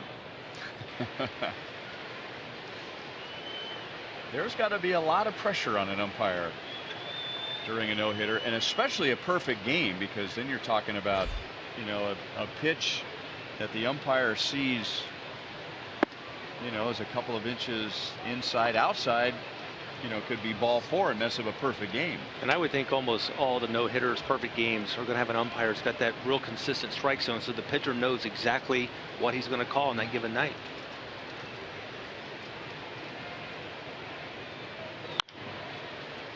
Chop foul, 1-1 on Gerardo Parra. Wayne Kirby is the Orioles' first base coach. Parra has flied to left and hit a soft liner to short. I noticed first base coach Wayne Kirby last night, same thing. Ball gets grounded to the first base coach's box, and he's got it in that dugout suite in a heartbeat.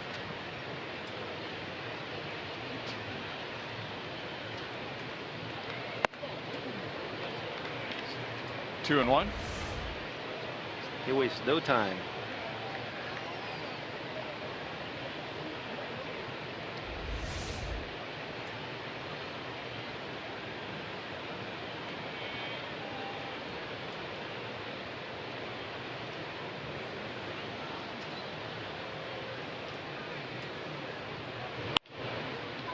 Right to Escobar. Two down in the fifth inning. Well, are you glad that we made you go down there? Oh, are you kidding? Any chance I get to go down in the crowd in the middle of the game is always a beautiful thing. And to meet that little boy Elijah, he's 7 months old, and to you know, I didn't like my chances, but I had to ask if I could trade 3 of my cards for that one signed Monty card, and the guy goes, sorry, you got to go. He want no part of my cards, and I don't blame him. Monty, your card was beautiful. That's a rookie card, I guess. Yeah, is yeah. Never know. He said it was Elijah's card, and Elijah said no. Ball one to Adam Jones. She was pregnant with Elijah in the wild card last year, and so they said that he watches games with him every night, and he's always been around a winning Royals team. Pretty cool.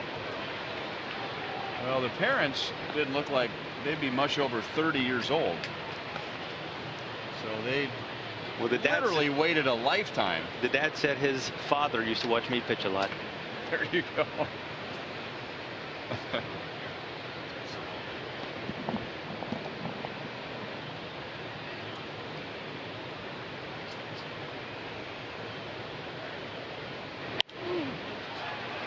One and two on Adam Jones. Danny Duffy had one of the most memorable starts of his career, I'm sure, against the Orioles last year. May the 17th, the Royals won 1-0, and Danny had a perfect game for 6 2/3 innings. And it was Adam Jones with 2 outs in the 7th inning who ended that with a single. Danny ended up finishing 7 innings, only gave up 2 hits. And I remember Alex Gordon made a very good play in left field, shocker, to help preserve the perfect game in the earlier innings.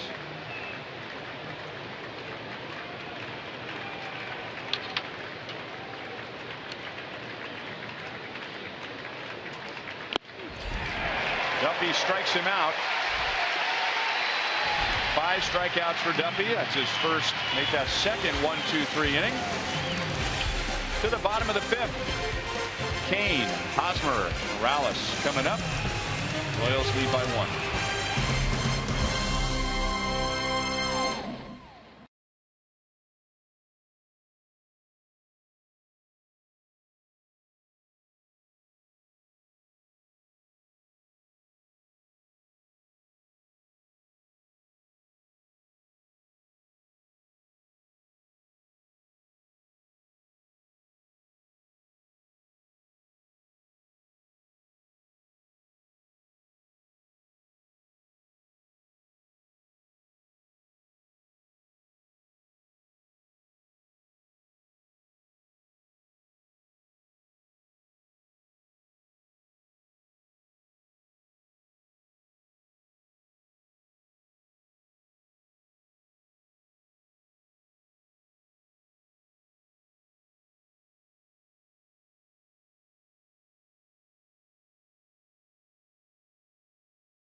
Spreadford.com.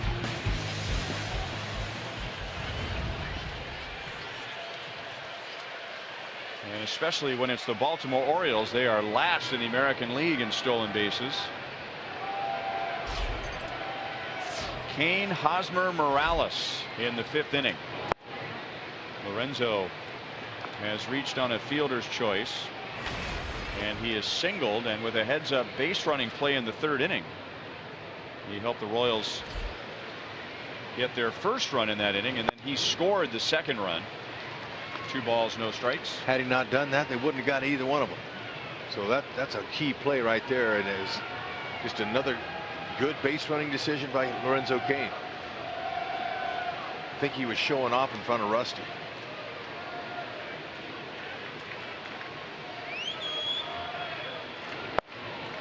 Three balls, no strikes.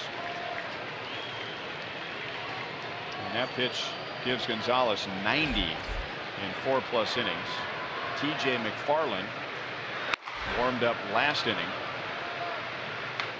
Hosmer's on deck. 3 balls, 1 strike. So this could be Gonzalez' last hitter.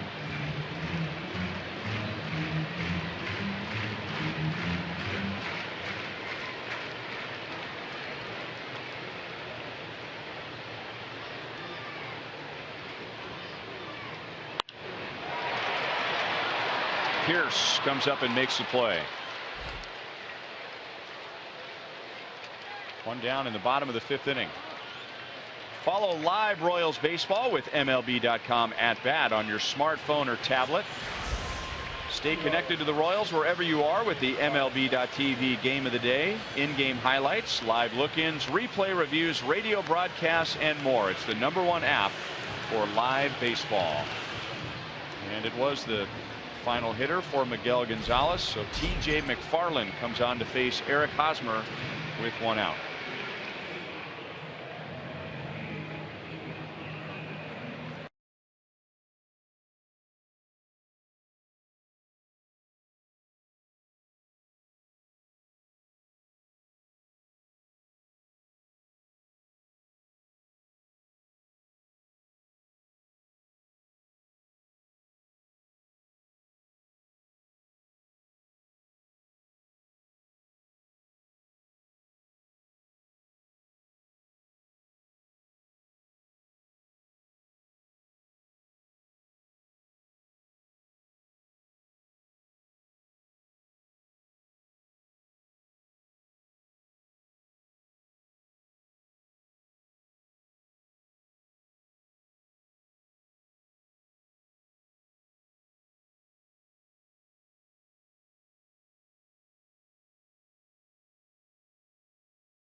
DraftKings shows us the players to watch, and Alex Rios is 1 for 2 and has a 7-game hitting streak. Go to DraftKings.com, enter the promo code BRoyal to play daily fantasy baseball for free.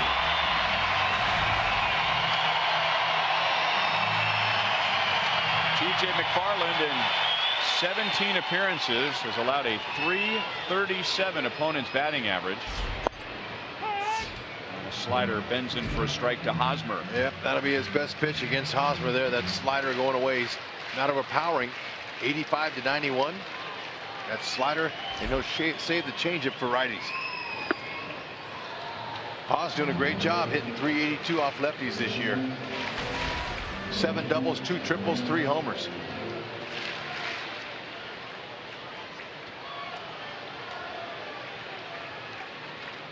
Hosmer has driven in his 76th of the year tonight. Just a little bit out in front. 1 ball and 2 strikes.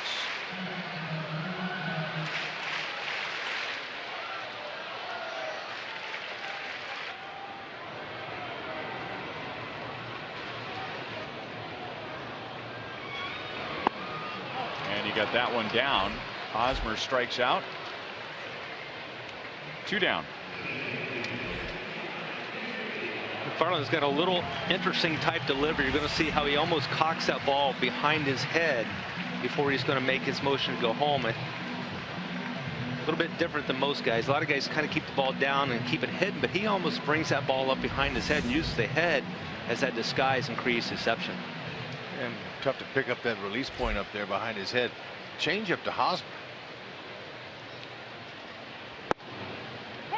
Fastball at 94 to Kendrys Morales, who hit a long home run. That was in the 2nd inning against Gonzalez. His 14th of the year, his 86th RBI, and then he walked in the 3rd. 1-1. See from behind here, a lot of guys will take that ball straight down behind their hip and then bring it all up in one motion, but he almost slings it back behind his head to kind of create that uncertainty. You hear that at times about pitchers. He hides the ball well. I guess some guys, Hud, will have a nice long arm swing and you see it all the way, right? They don't hide the ball at all. Yeah, and trying to pick it up behind his head. You know, as hitters, you try not to look at the pitcher's face. Sometimes it'll make your eyes water. Even if they're good-looking guys? It didn't matter. We're just trying to pick up that ball is the only thing there, and he just kind of flings it in there. He's kind of a slinger from on top.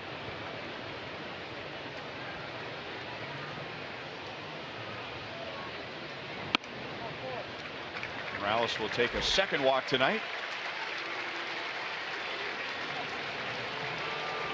Royals have walked 4 times in the first 5 innings. And it brings up a suddenly hot Mike Moustakas.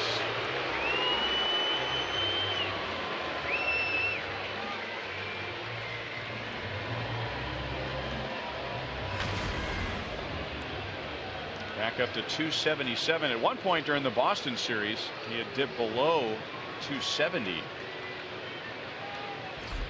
And then had the 3-hit game on Sunday. Last night, 1 hit, but a big 2-run home run. And then 2 more hits tonight and another RBI. He's driven in 52.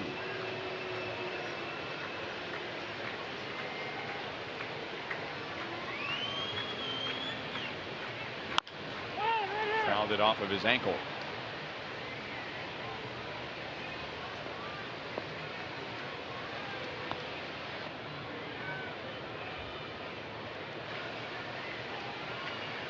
I've noticed Moose, whenever he fouls a ball off his body, wherever he gets hit, he acts like it didn't hurt him. He acts like nothing happened. It's tough. Doesn't want that pitcher to know that he hurt him.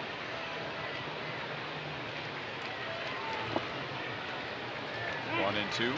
He's just very, very selective, very patient right now. You can tell by he looks so relaxed. When you're in a groove, everything's working. Your hands are loose. Your whole body's loose, and you're just looking to react.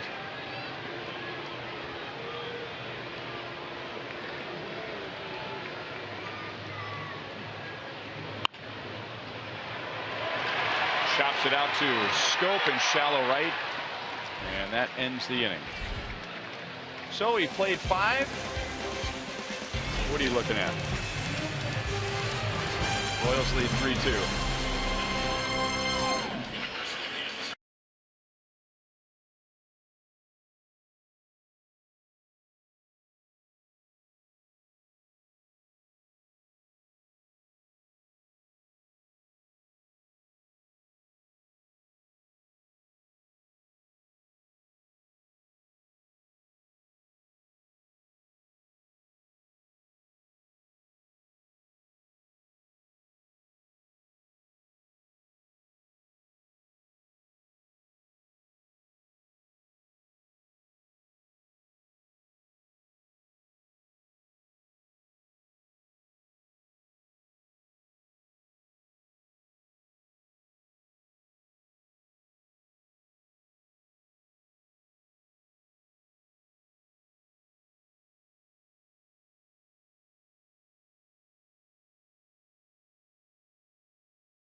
Trusted brand, Honda. And how about Chris Medlin last night, Monty? Right, he didn't get off to a great start, but he sure did turn in a quality start, Ryan. A guy that really battled. A couple runs in the first inning, but then settled down, executed all of his pitches. Very impressed with what he's able to do those last 5 innings.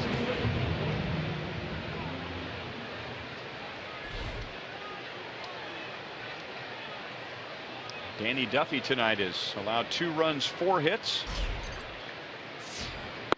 He has retired Chris Davis twice, once on a pop-up to second, the other with a strikeout.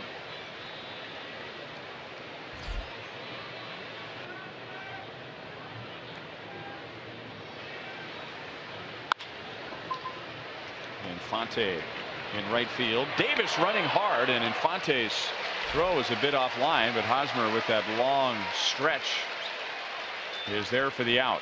Hey, you know, when that player is out there in shallow right field like that and you hit a routine ground ball there, you'd be surprised. It takes a long time for him to get that and throw it over there.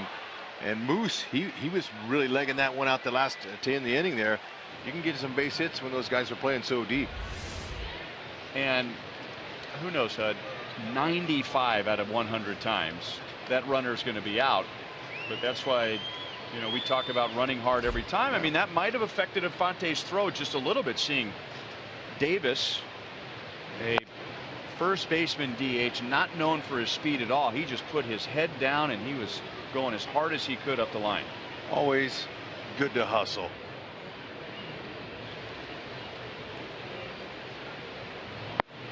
Develop a good reputation by that. I remember a guy, the ward number 5 here for the Royals, that did that every time the ball was hit to the right side. Ran hard, didn't matter. He said sometimes he felt like he's hitting into the canoe, like there are 11 guys lined up in a canoe over their field balls. He'd hit him, and he would still run hard every play. Rios gets to it quickly, so WIETERS hits one up the line, but he'll have to stop at first base. And after 2 walks, WIETERS has a 1-out single in the 6th inning.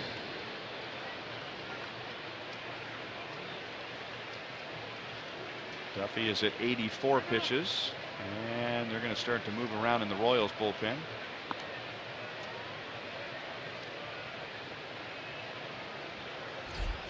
Luke Hochevar closed out the game last night in an 8-3 win, and he'll be the first to warm up tonight. This is Steve Pearce. The Orioles last year led the major leagues in home runs, but they lost quite a few home runs when both Nelson Cruz and Nick Markakis, their left fielder and right fielder, signed with other teams. 54 home runs between those two. And by August the 1st this year, in trying to fill those 2 holes, the Orioles had already used 7 left fielders and 7 right fielders. And both Markakis and Cruz are having good years this year with their new teams. Yeah, and you know, they DFA'd Delman Young, and that's a little unusual why they did that. That guy has postseason experience. He can hit. Ooh, Duffy clipped him. It's Duffy's 9th batter of the year he's hit. Danny hates to do that. He's ahead in the count. Got a chance to put him away. Still going to try to work him in. Unfortunately, did just clip him.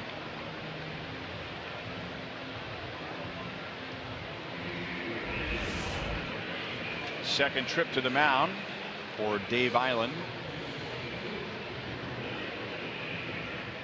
I would love to stand on the mound when Dave Eiland goes out to talk to a Royals pitcher. Like a lot of good pitching coaches, and Dave Eiland is one of the best. Just has a knack for saying the right thing, doing the right thing, and getting good results for the very next hitter after he takes a trip to the mound. And he's trying to talk him into rolling up a double play. Duffy hasn't rolled one up yet tonight. We talked about the improvement in that area where he's pitching more to contact and rolling him up. What did the best ones do, Monty, when they went out to the mound in the middle of the inning, when things weren't working for you, and maybe earlier in your career and you were in trouble? What did the best ones do? They would try to get you to slow the game down. They wouldn't necessarily be talking about mechanics. They'd be trying to slow the game down for you and give you a chance to kind of regroup and allow yourself to be yourself, because you get caught up, especially with base runners, trying to speed things up, and it's exactly the opposite of what you should be doing. So they wouldn't talk mechanics. Would they talk about pitch sequences, like, you know, hey, maybe we should start using this pitch? Or, I mean, maybe not for you, because the game was always on the line when they were coming out to talk with you. Normally not particularly pitch sequences. They may tell you this guy's a dead red fastball hitter, so let's be careful with him on the first pitch. Maybe start him off with an off pitch. A lot of change up, down and away right here. Ooh. Well, I think that's what Schoop was looking for, because that was you talk about a fastball swing on a changeup. That was a changeup swing on a fastball. Four-seamer right down the middle. Emergency hack. Yeah, he was thinking. Danny Duffy has gotten a career high 15 ground ball double plays, 8 more than any other year. There's a ground ball out at second, and Infante with Pierce bearing down on him, and I don't know if he got the grip right away. The Royals are content getting the second out. WIETERS goes to third, and Schoop will be at first.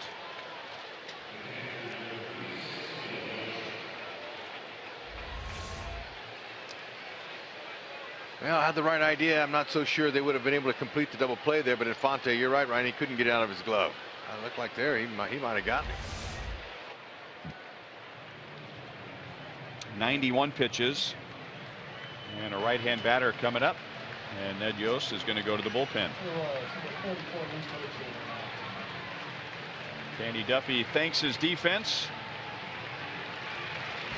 and now the crowd thanks him.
Alex Gordon yesterday, his second game with AAA Omaha after homering on Sunday.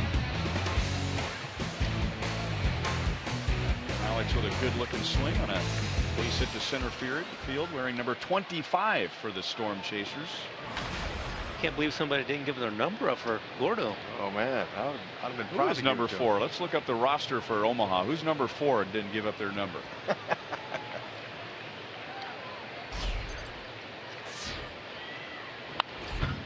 Fouled back by Caleb Joseph with WIETERS at third and Schoop at first. Coach has been impressive, Monty. They've really worked him well. I mean, they've eased him along and to where his velocity's up there, 96, 97. The cutter's effective. His overhand curveball. He's been looking really good. Back into these high leverage situations like we saw 2013, and how well he executed in those situations.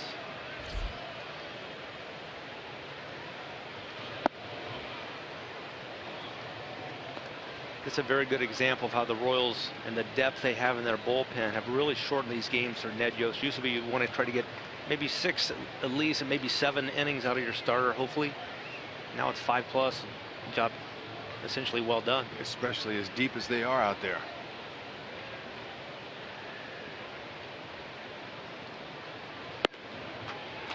Little high, 2 balls, 1 strike. Angel Franco, an infielder, is number 4 for the Omaha Storm Chasers. Well, Alex knows he's not going to be there very long, so yeah, just taking an available number. He didn't have to buy it; he could have rented it. So just let a guy wear a nice watch for a month instead of having to buy him a watch. Schoop runs. Salvador Perez allows him to run. Stolen base for Schoop.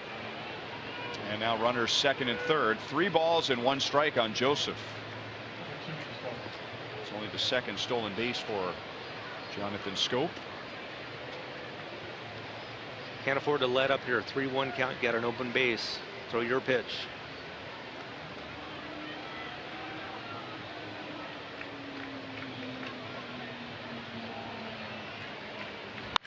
And it's a fastball. Rios is back, still back, and runs it down on the track. Well, Joseph hit it hard, but out. And the Orioles leave 2 in scoring position.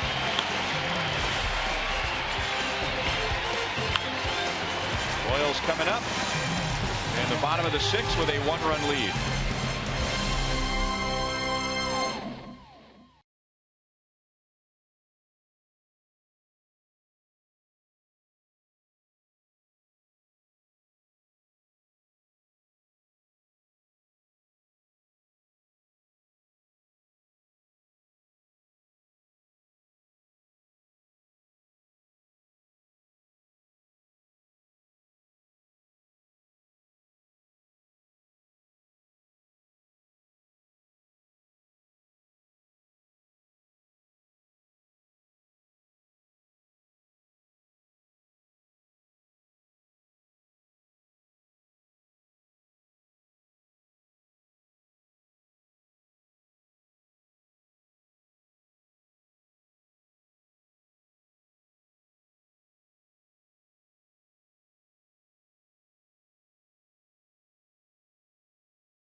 Rewind. 4 consecutive games where the Royals have homered in the Sonic Slam inning.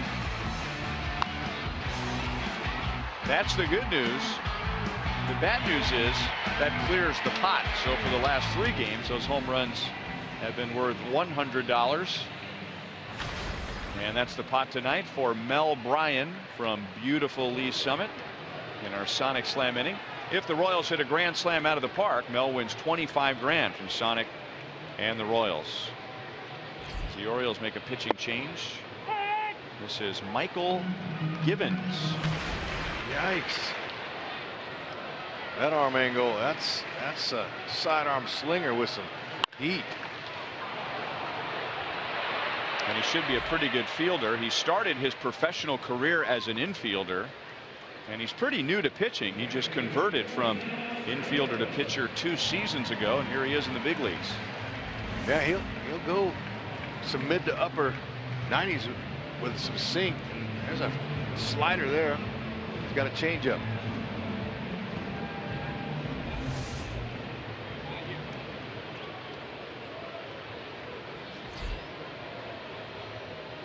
That's a tough angle to pick up from a righty. Rios cuts it loose. No balls, 1 strike.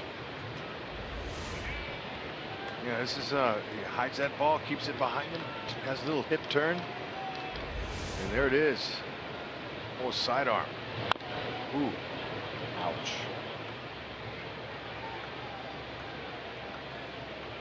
Right off of his left shoulder.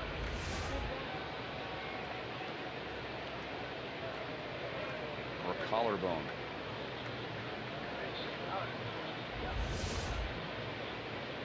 Royals get a base runner. I'll be curious to see if Gibbons still pitches the way he does here, because it doesn't look like he really ever comes set.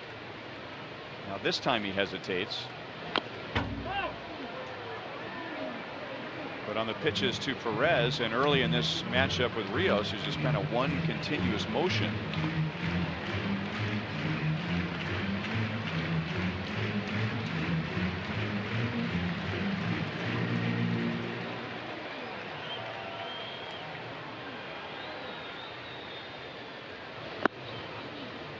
One and two.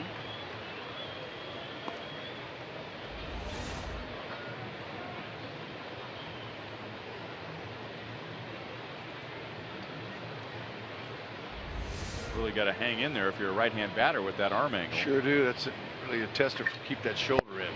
Got him.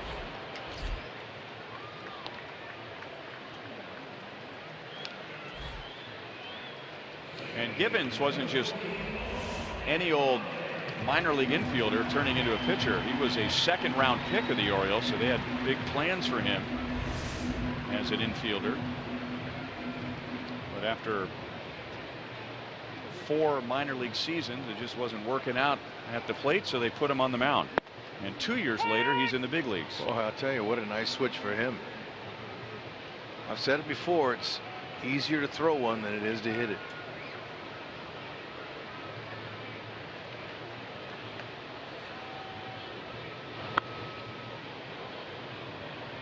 One and one on Infante.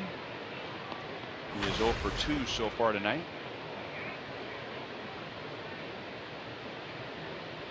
Royals scored 1 in the 2nd, 2 in the 3rd for a 3-0 lead, and then Baltimore got 2 in the 4th, and nobody has scored since, as we have played 6 innings. And it's still the Royals 3, the Orioles 2.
Internet, the universe revolves around you. Call 1-800-PIC-ATT. By your Midwest Ford dealers. Visit your MidwestFordDealers.com. And by Academy Sports and Outdoors. Right stuff, low price, every day. Luke Hochevar stays on for the top of the 7th inning. You know, we just had that shot while we were reading the sponsors from outside of Kauffman Stadium looking into Kauffman Stadium. During the last homestand and during the Angels series, the Royals were on Sunday Night Baseball, so we were off. And I went out of town with 2 of my sons, and we drove back on Sunday night, and we came down 435. And I wanted to drive by the ballpark on I-70. Kane will make the play in center field on Paul Janisch.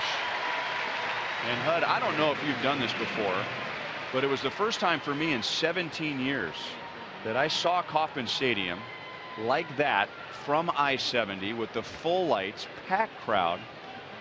It was breathtaking.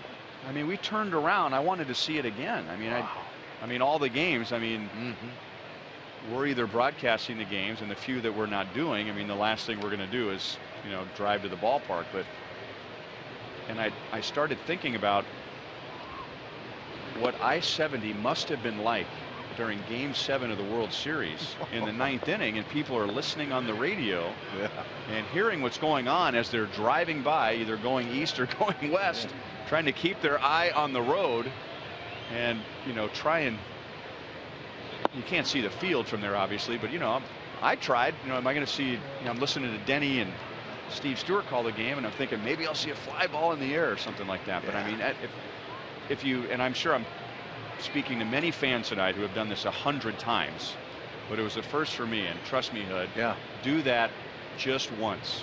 I've had the opportunity to do that. Amazing, you know, back then, if there weren't any accidents on 70, all the people rubbernecking. Manny Machado had no luck against Danny Duffy. Danny struck him out twice, and then he tried to bunt his way on and bunted back to Duffy.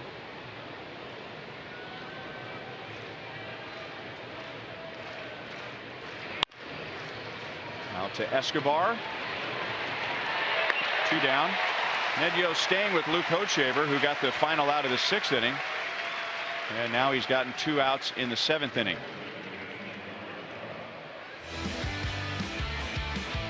Last night, he was perfect. I mean, he was hitting his spots. He had that big curveball working. Inside fastball, he had him everything but out of the middle, and that's the idea. Finished it off.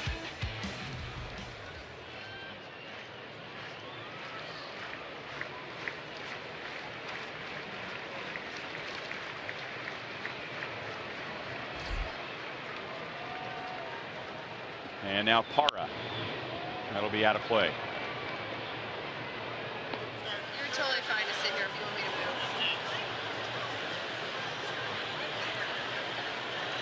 move. Royals haven't shown as much muscle tonight so far as they have in the previous 2 games, scoring 16 runs.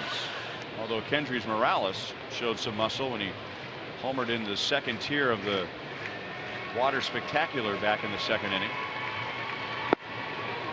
Nasty breaking ball. 0-2 on Parra. And, you know, you can't just sit on any pitch with Hoch. He's not going to throw the same pitch twice. Very rarely. There's a big curve. It throws him.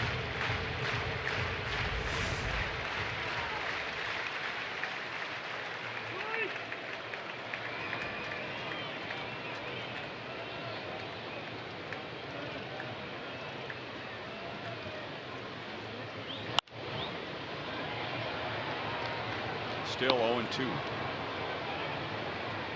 A rare hitless game so far for Parra. If you go back to the middle of June, Parra is hitting about .340, which is the best average in baseball. Right behind him, Lorenzo Cain.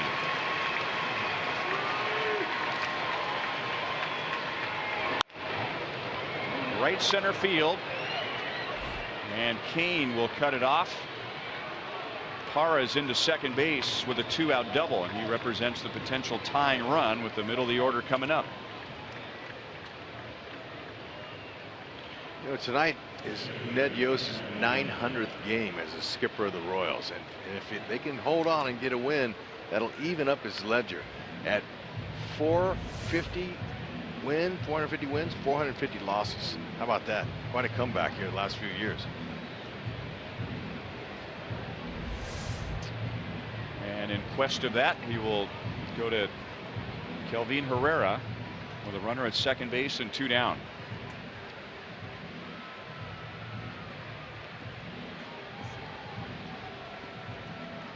It appears he will go there. He's not going to go right away. Maybe give Herrera another warm-up toss or two. The gate is already open, and now Ned makes the call. So Hochevar gets 3 outs over the course of 2 innings, and here comes Herrera to finish off the Orioles in the 7th.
In the game, we have selected the Data Strong fan photo of the game, and we thank Christine for sending in her photo tonight. You can tweet your strongest fan photo to hashtag KC Data Strong Fan for a chance to have it featured in an upcoming broadcast brought to you by T-Mobile.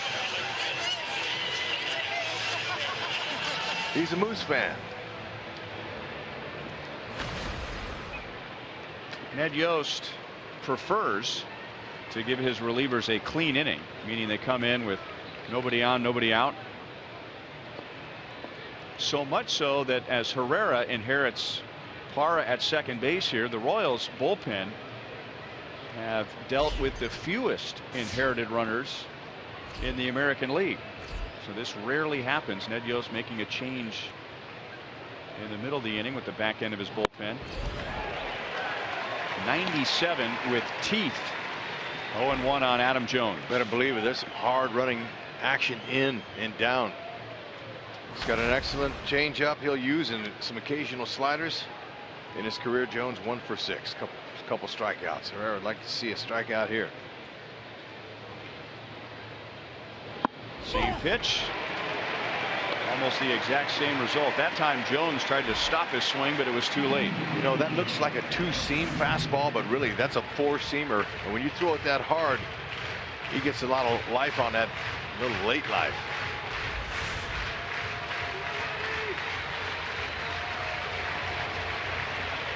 I want to come back in there with that same pitch.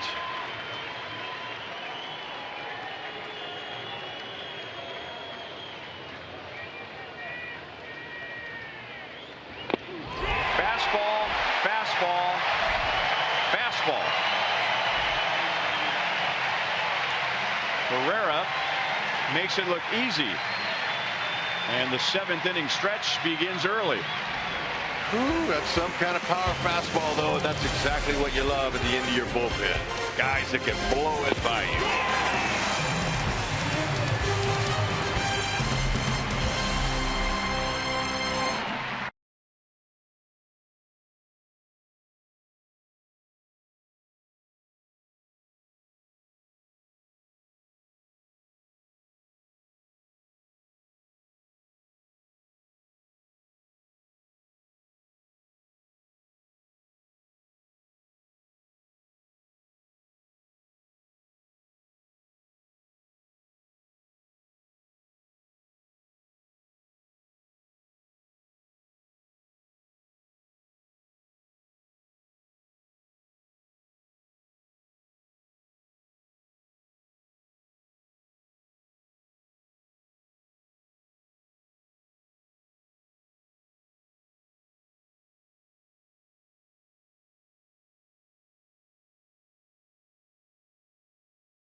Era takes us around the league. Minnesota putting up an 11th spot right now against Tampa. Royals will head there later in the week. Houston blasting New York. LA on top of Detroit.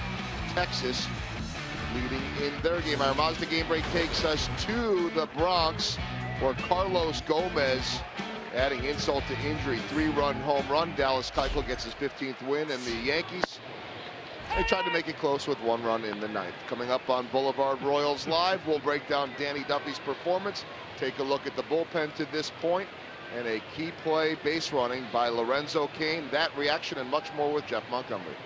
Is that sarcasm, Joel? About Monty? No, about the Yankees' effort in the 9th inning. Well, they tried to, close the gap a little bit. Yep, okay. Well, still a ways to go tonight, and yet with those scores, if the Royals can hang on, if Texas can hang on, there is the possibility for the Royals to go home tonight with an 8-game lead over the next closest team in the American League for home field advantage in the playoffs. I'm just saying.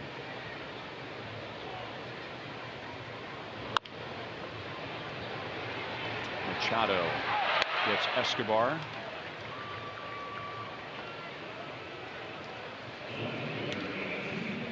Don't miss the final T-shirt Tuesday. That's coming up next week. The Royals are hosting the Tigers. The first 10,000 fans through the gates will receive a special T-shirt commemorating the Royals franchise 4 winners: Brett Saberhagen, Frank White, George Brett, Dan Quisenberry. That's courtesy of Washburn University and School of Law. For tickets, Royals.com/T-shirt Tuesday or 1-800-6-ROYALS.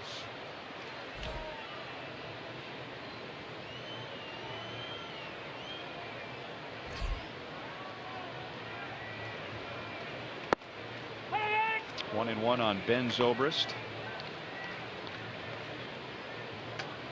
Michael Gibbons came on in the bottom of the 6th inning and was impressive as he got all 3 Royals he faced. On your right is a proud Washburn Ichabod.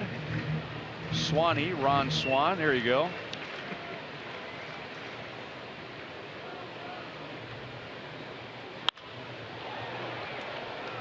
Foul off the left field line.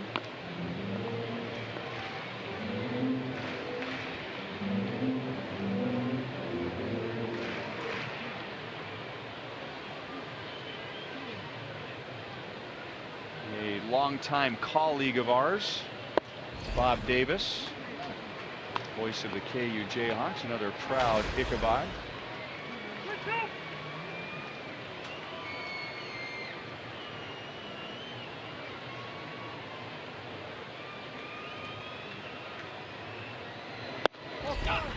Zobrist walks for a second time tonight, and the Royals have their first runner against Givens.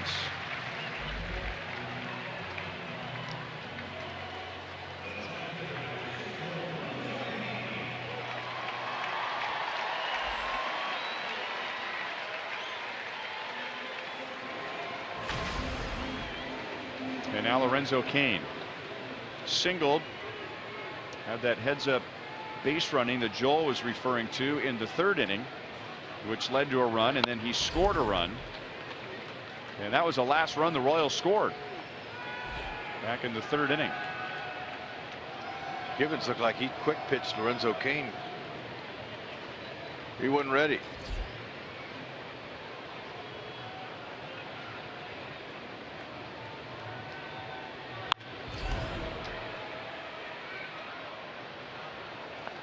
You know, little things you do sometimes can turn a game around.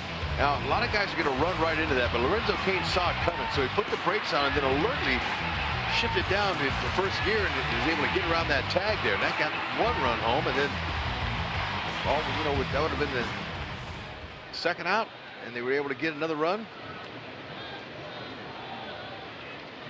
So he has a chance to do some more damage here if he can find a gap.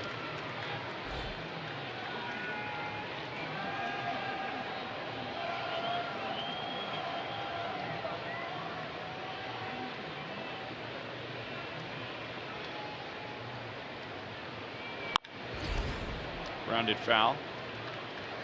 I got a text message from Bob Davis, who was very proud of his academic career at Washburn, and reminded me that while at Washburn he graduated in the upper half of the lower third of his class.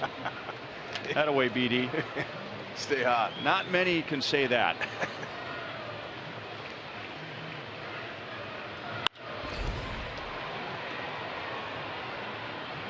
PARRA is there near the right field line, 2 down.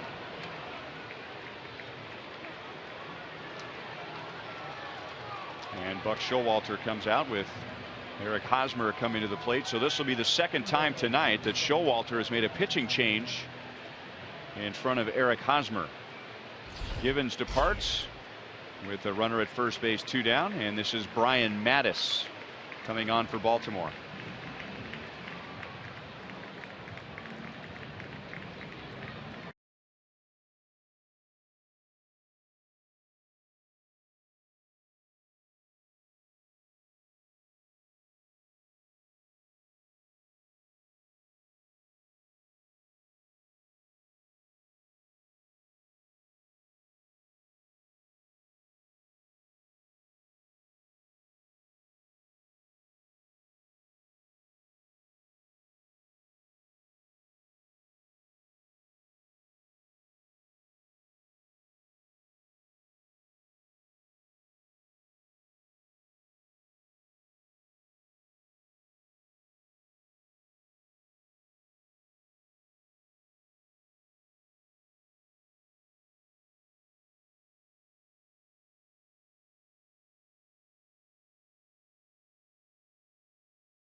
Down, and we'll get Brian Mattis. Buck Showalter brought T.J. McFarland into the game in the 5th inning for Hosmer. And now it's Mattis.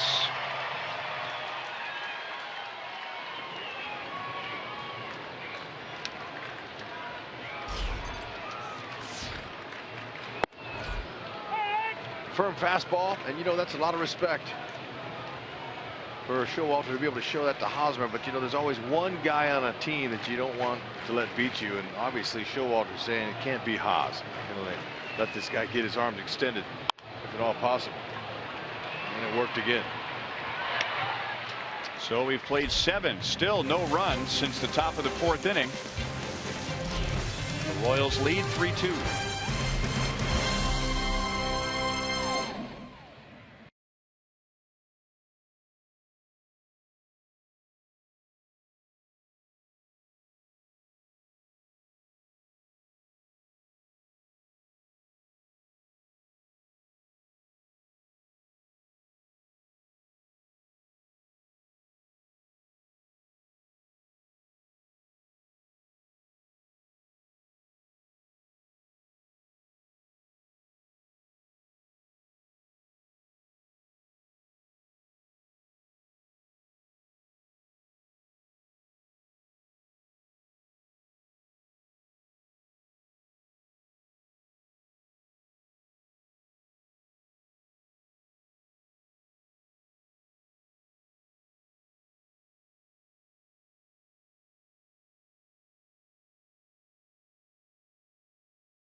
Uniform for the first time. Avila strikes out. Romine down on strikes. That's 7 for Cueto. And Johnny Cueto has pitched a shutout in his Royals home debut.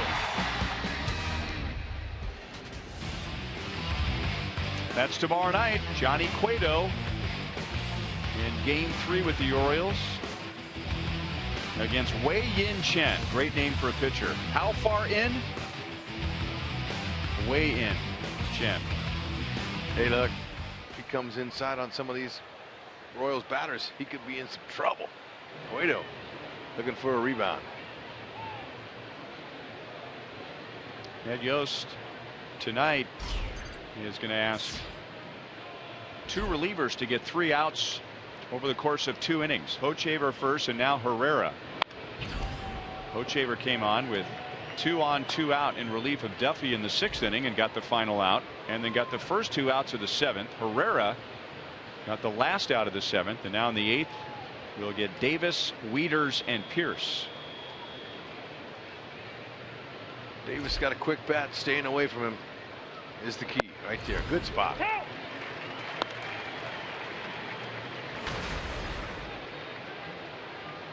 Looks like Herrera's got the best of him. Just 1 for 6.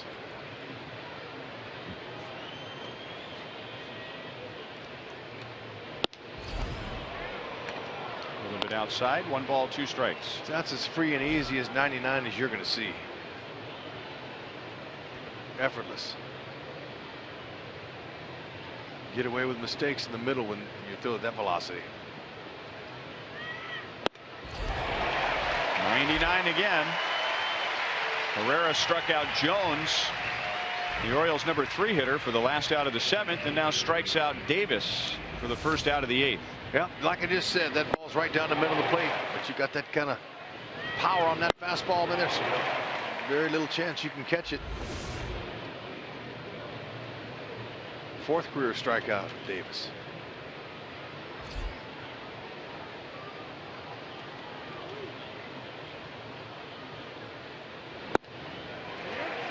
And now 0-1 on WIETERS.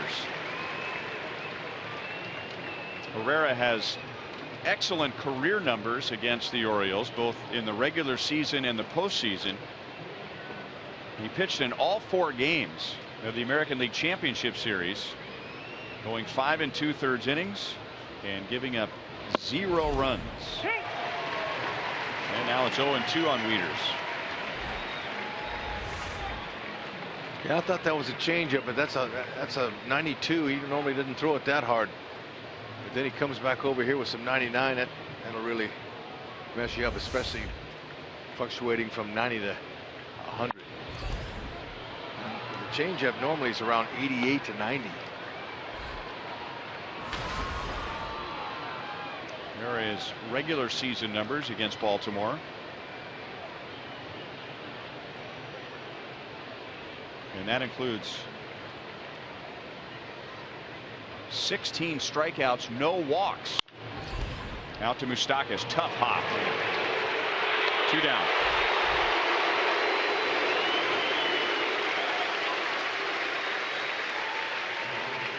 Crewman Moose at the last minute came and got that ball. He almost got caught in between. And he was able to make the right adjustment, put that glove where you think it's going to bounce. Nice play.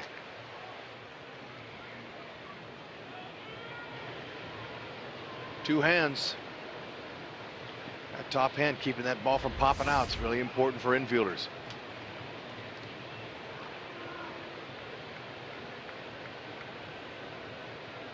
And now Steve Pearce with 2 outs.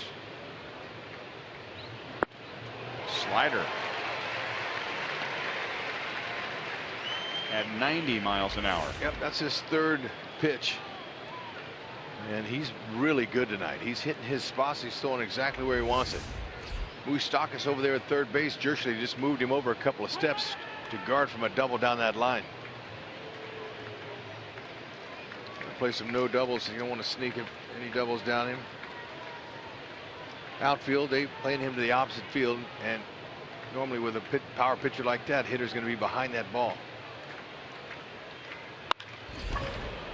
And to center field for a base hit.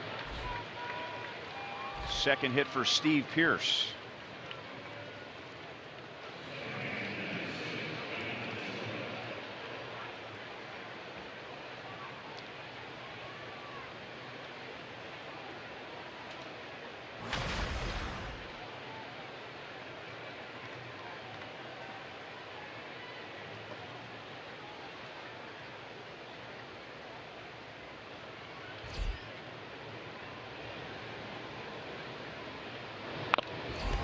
Off of Salvi's left shoulder.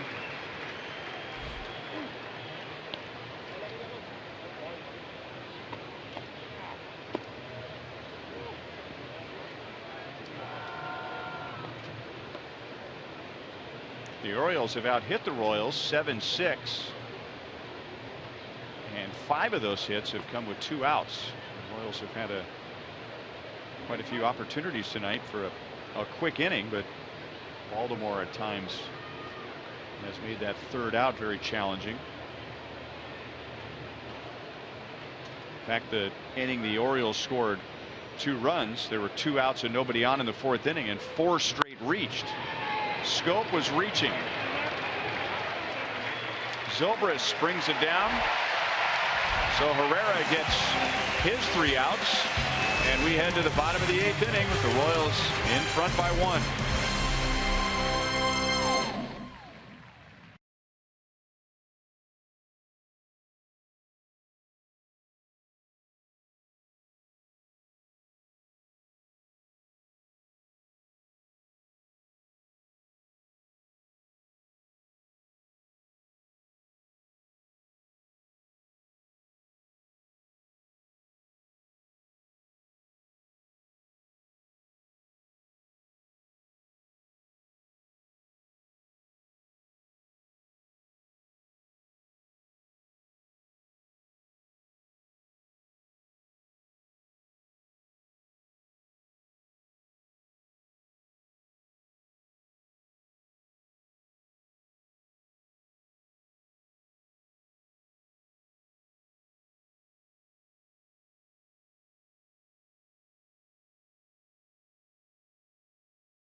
Morales will lead off the bottom of the 8th inning. We go back to the 2nd inning.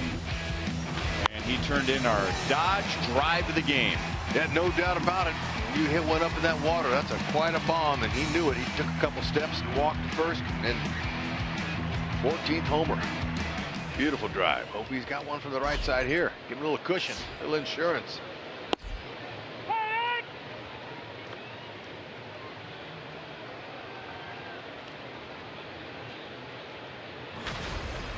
Since the home run, he has walked twice.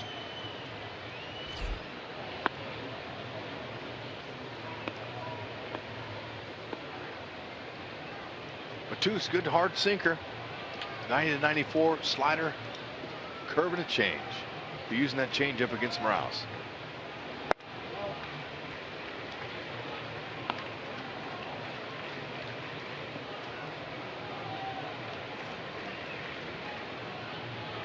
Brian Mattis came on with 2 outs and got Eric Hosmer on a ground out, so he stays on for Morales, then Moustakas, then Perez.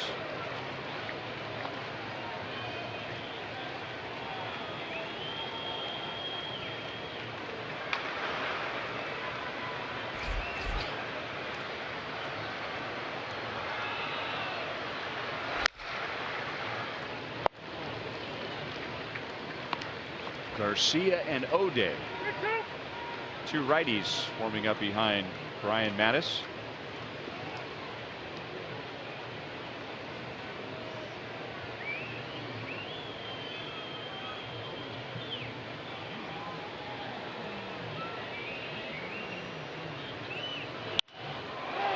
Somehow he got on top of that pitch and lines it to Pierce in left field.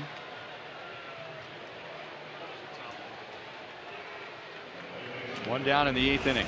Yep, he's trying to stay on top of it with a little tomahawk swing there and hit it off the end of the bat. Now, it's a good job by Pierce to read that, because sometimes a big hitter gets a rip like that, that outfielder is going to go back 2 or 3 steps, but Pierce, he must have could tell by the sound, and he came in, made it with no problem.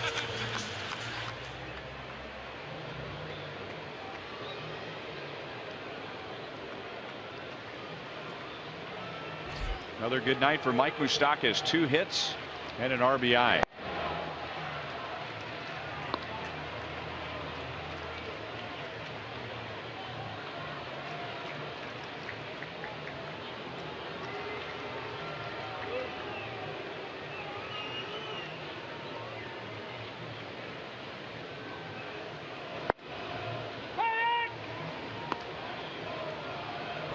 Mike Moustakas with his 5 postseason home runs last year. Hit a home run off of Brian Mattis in game 1 in extra innings in the championship series. One of 4 extra inning wins for the Royals in the postseason. During the regular year, Moustakas has not gotten a hit against Brian Mattis.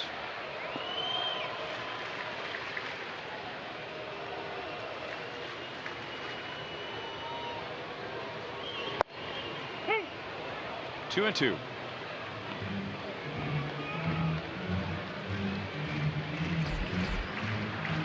Wade Davis, not Greg Holland, getting set for the top of the 9th inning. The Orioles have their 8, 9, and 1 hitters coming up.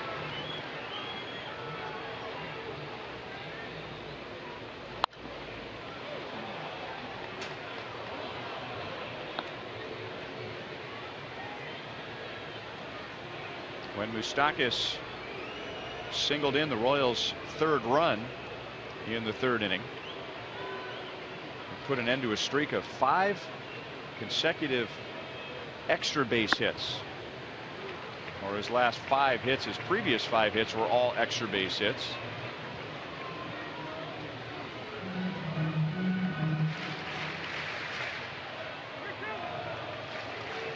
Home run, 2 doubles on Sunday in Boston. Last night a home run, and then in his first at bat tonight a double. That'll be into the crowd. Still 3 and 2. Yeah, Moose, you know, if he sees that ball away the way he's going now, he'll just poke it to left field. Get a nice little groove. They're still playing him to pull.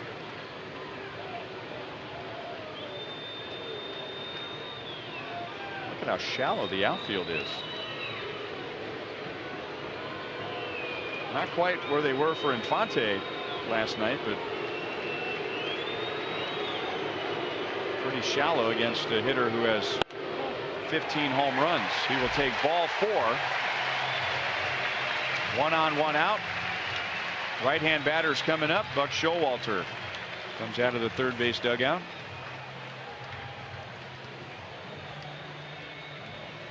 And he will go to his 5th pitcher of the night. Who will it be? 2 right-handers down there. It'll be Darren O'Day with Salvador Perez coming up.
For the 8th inning, Kelvin Herrera, and the sprint cuts of the game against him. This is his best command of the season, no doubt about it. He looked good. He wasn't missing anywhere. He knew exactly where he wanted to place that ball. Sliders work, change up, a little bit strong with his change, but it was effective, and that fastball was blazing, and he was spotting it nicely. Another good job so far by that bullpen. We were telling you about T-shirt Tuesday coming up next week to honor the franchise 4. One of the 4 is Dan Quisenberry, and Darren O'Day might remind some Royals fans of Dan Quisenberry. Yeah, he's got a nice ERA. Right to Scope.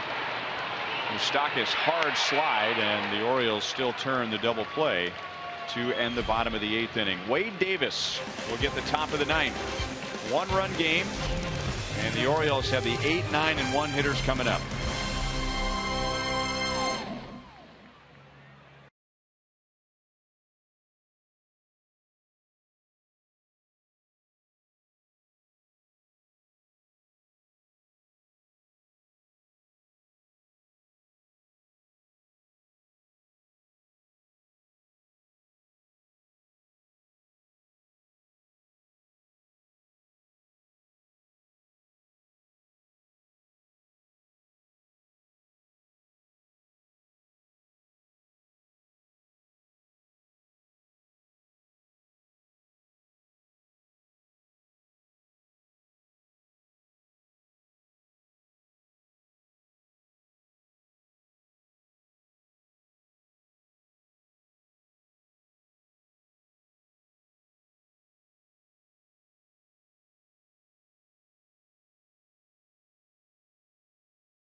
Tonight's copyrighted telecast is presented by authority of the Kansas City Royals and may not be reproduced or retransmitted in any form.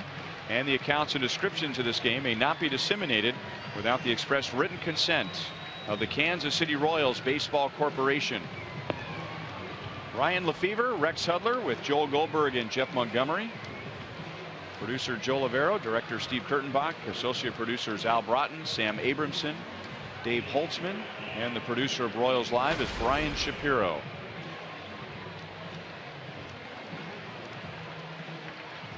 Wade Davis with his 1.05 earned run average, and that would be 51 2/3 innings and 6 earned runs. Certainly an MVP candidate for the Royals. Wade Davis, he's been solid.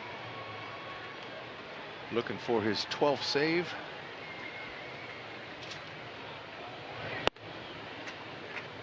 Fastball go anywhere from 90 to 97. He cuts the fastball. Nice overhand curveball. Good command.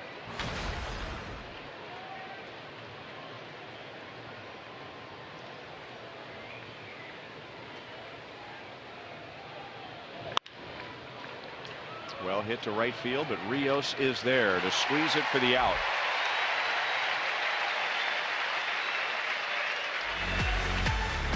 Talked about the Royals bullpen and the sweep of the Orioles and the ALCS. Wade Davis pitching in the rain, getting Adam Jones, Nelson Cruz.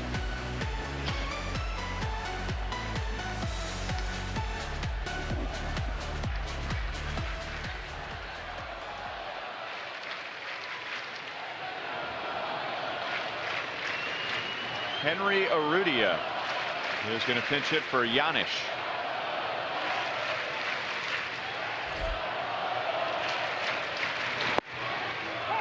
Tough fastball for strike one. Yep, Urrutia, he's an opposite field hitter. Rarely pulls the ball.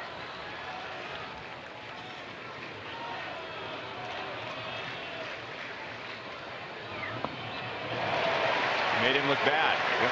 No balls, 2 strikes. Tough task, especially this being your first pinch hit opportunity in your career. It's facing Wade Davis. On side of that ball, pulls it down like you're pulling a lampshade.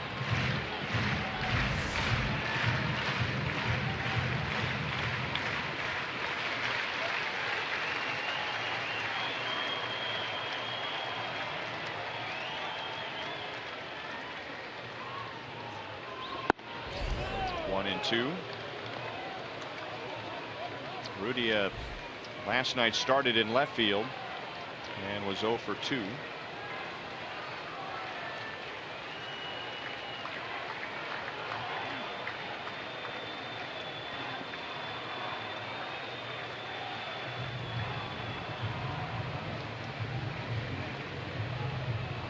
$29,734 was tonight's paid attendance. That crowd is thinned out some on a school night.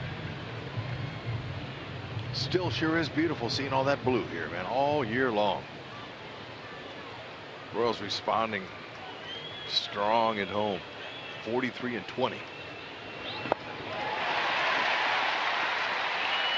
Sal down to first, 2 down in the 9th inning.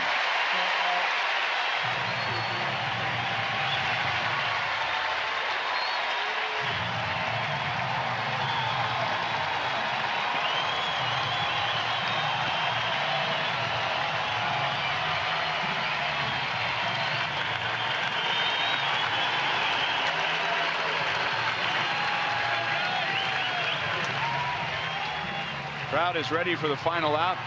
This game is not over, however. Manny Machado at the plate with 25 home runs. Dangerous. Keep it away. Ooh. Perfect spot.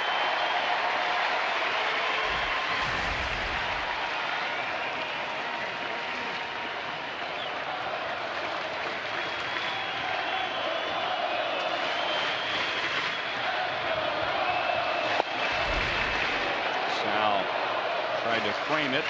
1 ball, 1 strike.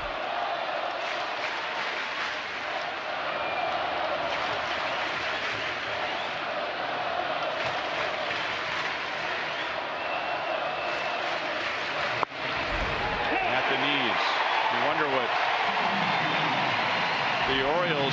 in the dugout who were here for the championship series, what memories that brings up. Close game, big crowd, a loud "Let's Go Royals" chant.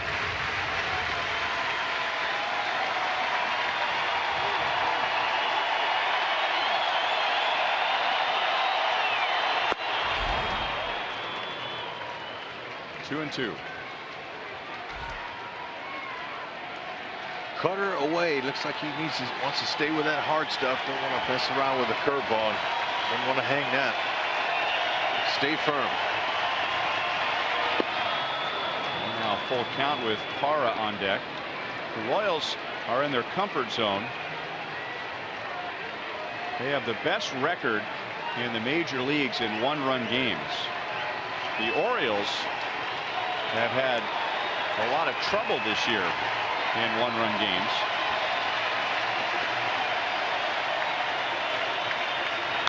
Challenged him, and he pops it foul. Royals are trying to improve to 10 games above 500 in one-run games. And Buck Showalter, whose teams a few years ago won the division, or got late into the postseason because of their ability to win one-run games. They've struggled this year. Machado strikes out. Wade Davis slams the door. And the Royals are now 29 games above 500.